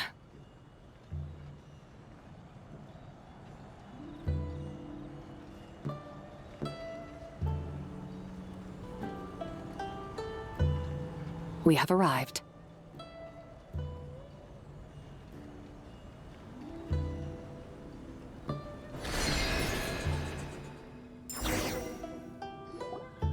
Whew! This is the first time Paimon's ever flown up to Wangshu Inn on a chariot. Everything's so different when you're up high. Wangshu. Like moon lanterns and Shao lanterns. Might it all be a coincidence? What's a coincidence? Do you not know what Wangshu means?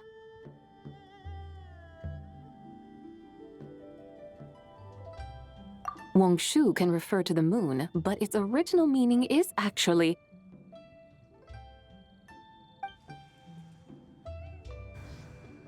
the goddess who rides the bright moon's chariot. And you must be the conqueror of demons. Xiao! Paimon was wondering if we'd disturbed you by flying down from the sky. Not at all. I sensed an unusual presence long before you arrived, though I didn't expect it to be you in a flying chariot. Ah, a witness at last. I was starting to think we should fly a bit lower. It would be awfully dull if no one ends up marveling at my lofty bearing. No need. This is already showy enough. I'm not one to do good from the shadows, as Rex Lapis is wont to do. Then you must be... Nay, I'm only cosplaying as the White Horse Adeptus, in truth. Cosplaying? What's that? Ugh, ignore her nonsense. She's a genuine article. The one and only, completely authentic White Horse Adeptus. It's just... Xiao, did Zhongli say anything about her being a teensy bit... not quite right? Mental instability, perhaps? Did Zhongli tell you that? No, this is my own speculation. Oh, you pretty much hit the nail on the head. It's like her brain's filled with a bunch of slimes right now. All gloopy and messy. There's a hot-tempered pyro slime, a math-obsessed hydro slime, and a mischievous little animo slime. But don't tell her Paimon said that, or she'll come and tell us all off. You white-haired rascal! Do you think I can't hear you? in for it now. White Horse Adeptus. You must be weary from your journey. Why not take a rest? Oh, yes, yes, yes! You must be hungry, right, Sabai? How about we get some food? The chef here is incredible!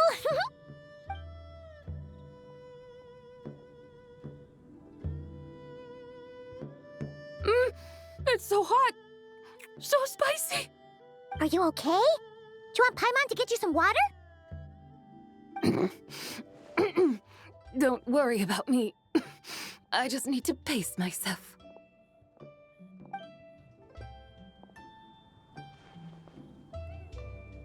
So, regarding your friend and her condition, does even the Lord of Geo have no solution?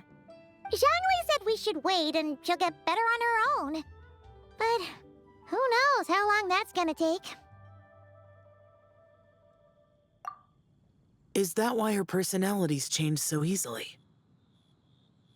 Paimon thinks that has something to do with her 3 deadly selves. Zhangli told us that the deadly selves are impure, affecting living things that get too close. The White Horse Adeptus's remnant spirit was attached to the deadly selves for a long time. It makes sense that her temperament and memories would have been influenced by them. But Paimon still doesn't really understand what the 3 deadly selves actually are. Paimon, as you do not practice self-cultivation, I cannot help you fully understand. But you can think of them simply as emotions and desires. The act of severing the 3 deadly selves is a means of exercising wicked desires and cultivating one's true self. I believe other nations have similar practices. In Sumeru, it is known as shattering Atmagraha. Oh, so it's about emotions, desires, and attachments, that sort of thing. It includes those. I wonder, does she still remember what happened in the past? Some of it, but right now, it's like she was suddenly awakened. Like she's still half dreaming. The half that's still dreaming might remember things, but the half that's awake doesn't quite get it. Conqueror of demons, are you looking to learn about Rex Lapis's past from me? You are an old friend of his, so please, call me by my name. But Conqueror of Demons sounds so much more imposing.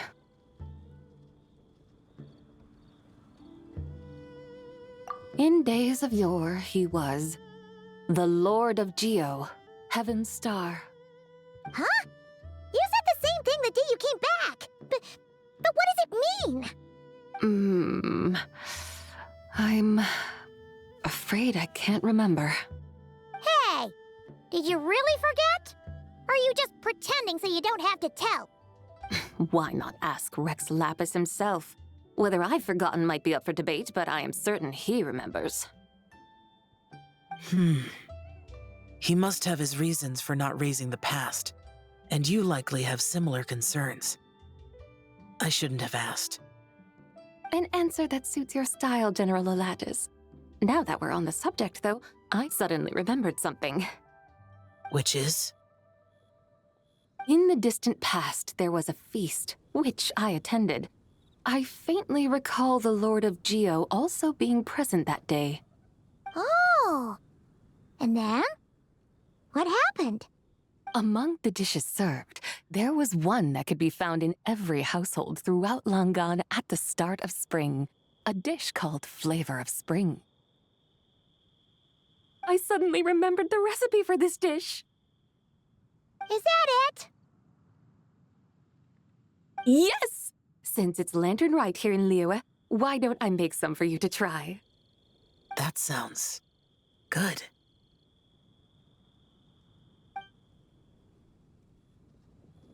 Wow! It might not have been the story Paimon was hoping for, but this looks delicious! The spring breeze stirs. Now is the perfect time to savor this dish. My dutiful guides have gone to great trouble to show me around Liyue, and even the Conqueror of Demons has graced us with his presence. I feel deeply honored. This flavor of spring is my way of expressing my gratitude. There's no need for such grand words. What's this? Hey! It's that broken jade token from the antiques exhibition!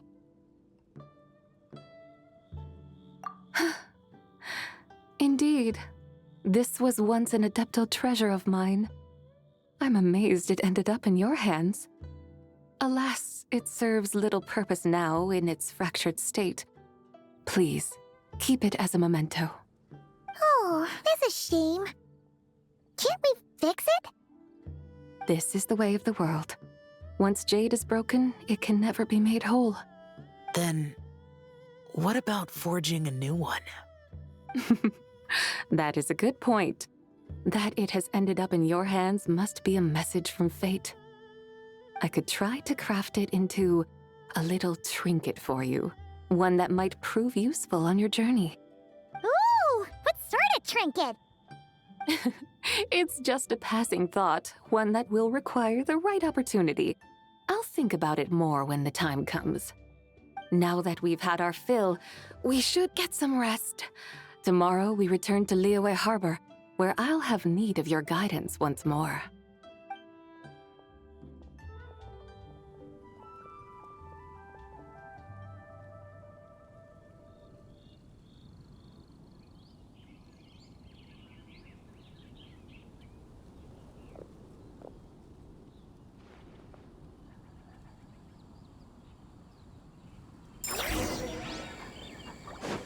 Howdy.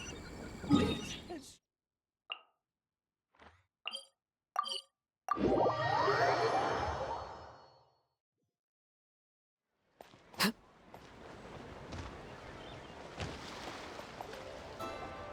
Chi-Chi, the lantern ride is almost over. Do you remember how to make a Xiao lantern? Morning, split bamboo, traveler.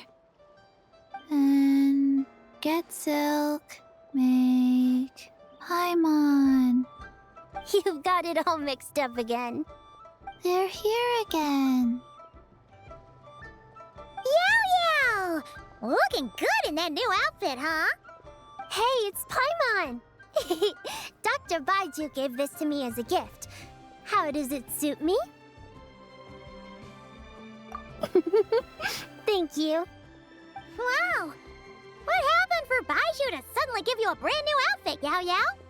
Dr. Baiju is thanking Yao Yao for teaching me to make Xiao lanterns. Chi-Chi and I were just playing together. Dr. Baiju's too kind.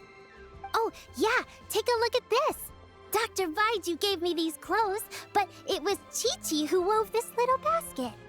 Wow, that's beautiful. When did you become so good with your hands, Chi-Chi? I learned to make Xiao lanterns, thanks to Yao Yao. I also made a wish. What do I always say? The White Horse Adeptus answers prayers. Come, help this old man make an offering in thanks. Huh? Mr. Liu? What did you pray for? For my idiot son to finally come to his senses and not change Baiju Guest House's name, which he has. Huh? He's keeping the old name? Listen to this. My granddaughter planted a tea seedling in our village just a few days ago. She made a prayer to the White Horse Adeptus to help it grow. Overnight, her seedling flourished into a mature tea tree. Oh, that sure does sound like a miracle. Could the White Horse Adeptus really have helped it grow? Of course she did. Oh, White Horse Adeptus, how blessed is our family over whom you keep watch. Truly, this is an extraordinary miracle. You must record it in your family history without delay. Of course. Huh? Is that you, Miss Zibai? Indeed. I have a long-term booking at your guest house. Yes, I recall.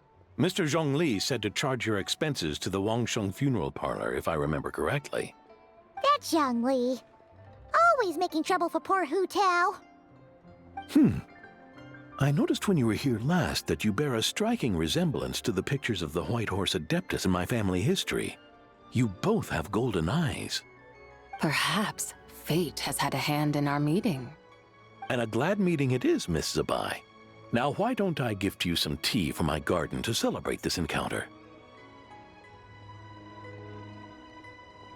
We grow Sunglaw tea there, and it has quite the reputation throughout Yilong Wharf. I hope you will accept it. Oh! Sunglaw, buy 10 boxes, get half off teas, back on the menu. Buy 10 boxes, get half off? Don't be silly. This is a gift. It's free. Woohoo! Nice! Thank you so much, Boss Lou. There's no need to thank me. You're a visitor from out of town, which makes you an honored guest. Make yourself at home. Lanternlight may have ended, but the streets are still bustling with activity. Make sure to take everything in, meet some new friends, and enjoy your time here. And that goes for you kids as well. Happy Lanternlight. Got it, Mr. Lou. Happy...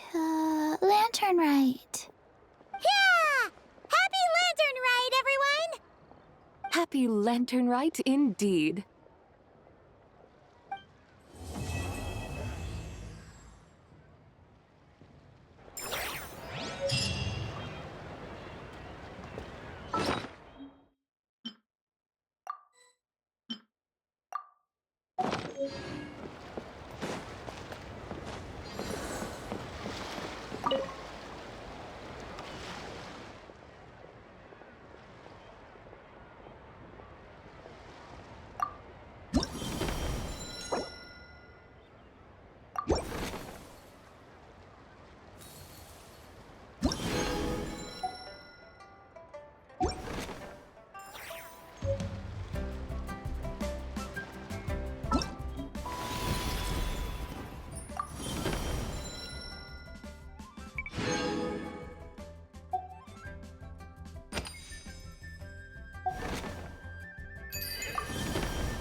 Dahlia, Deacon of the Church of Favonius and Herald of Barbados.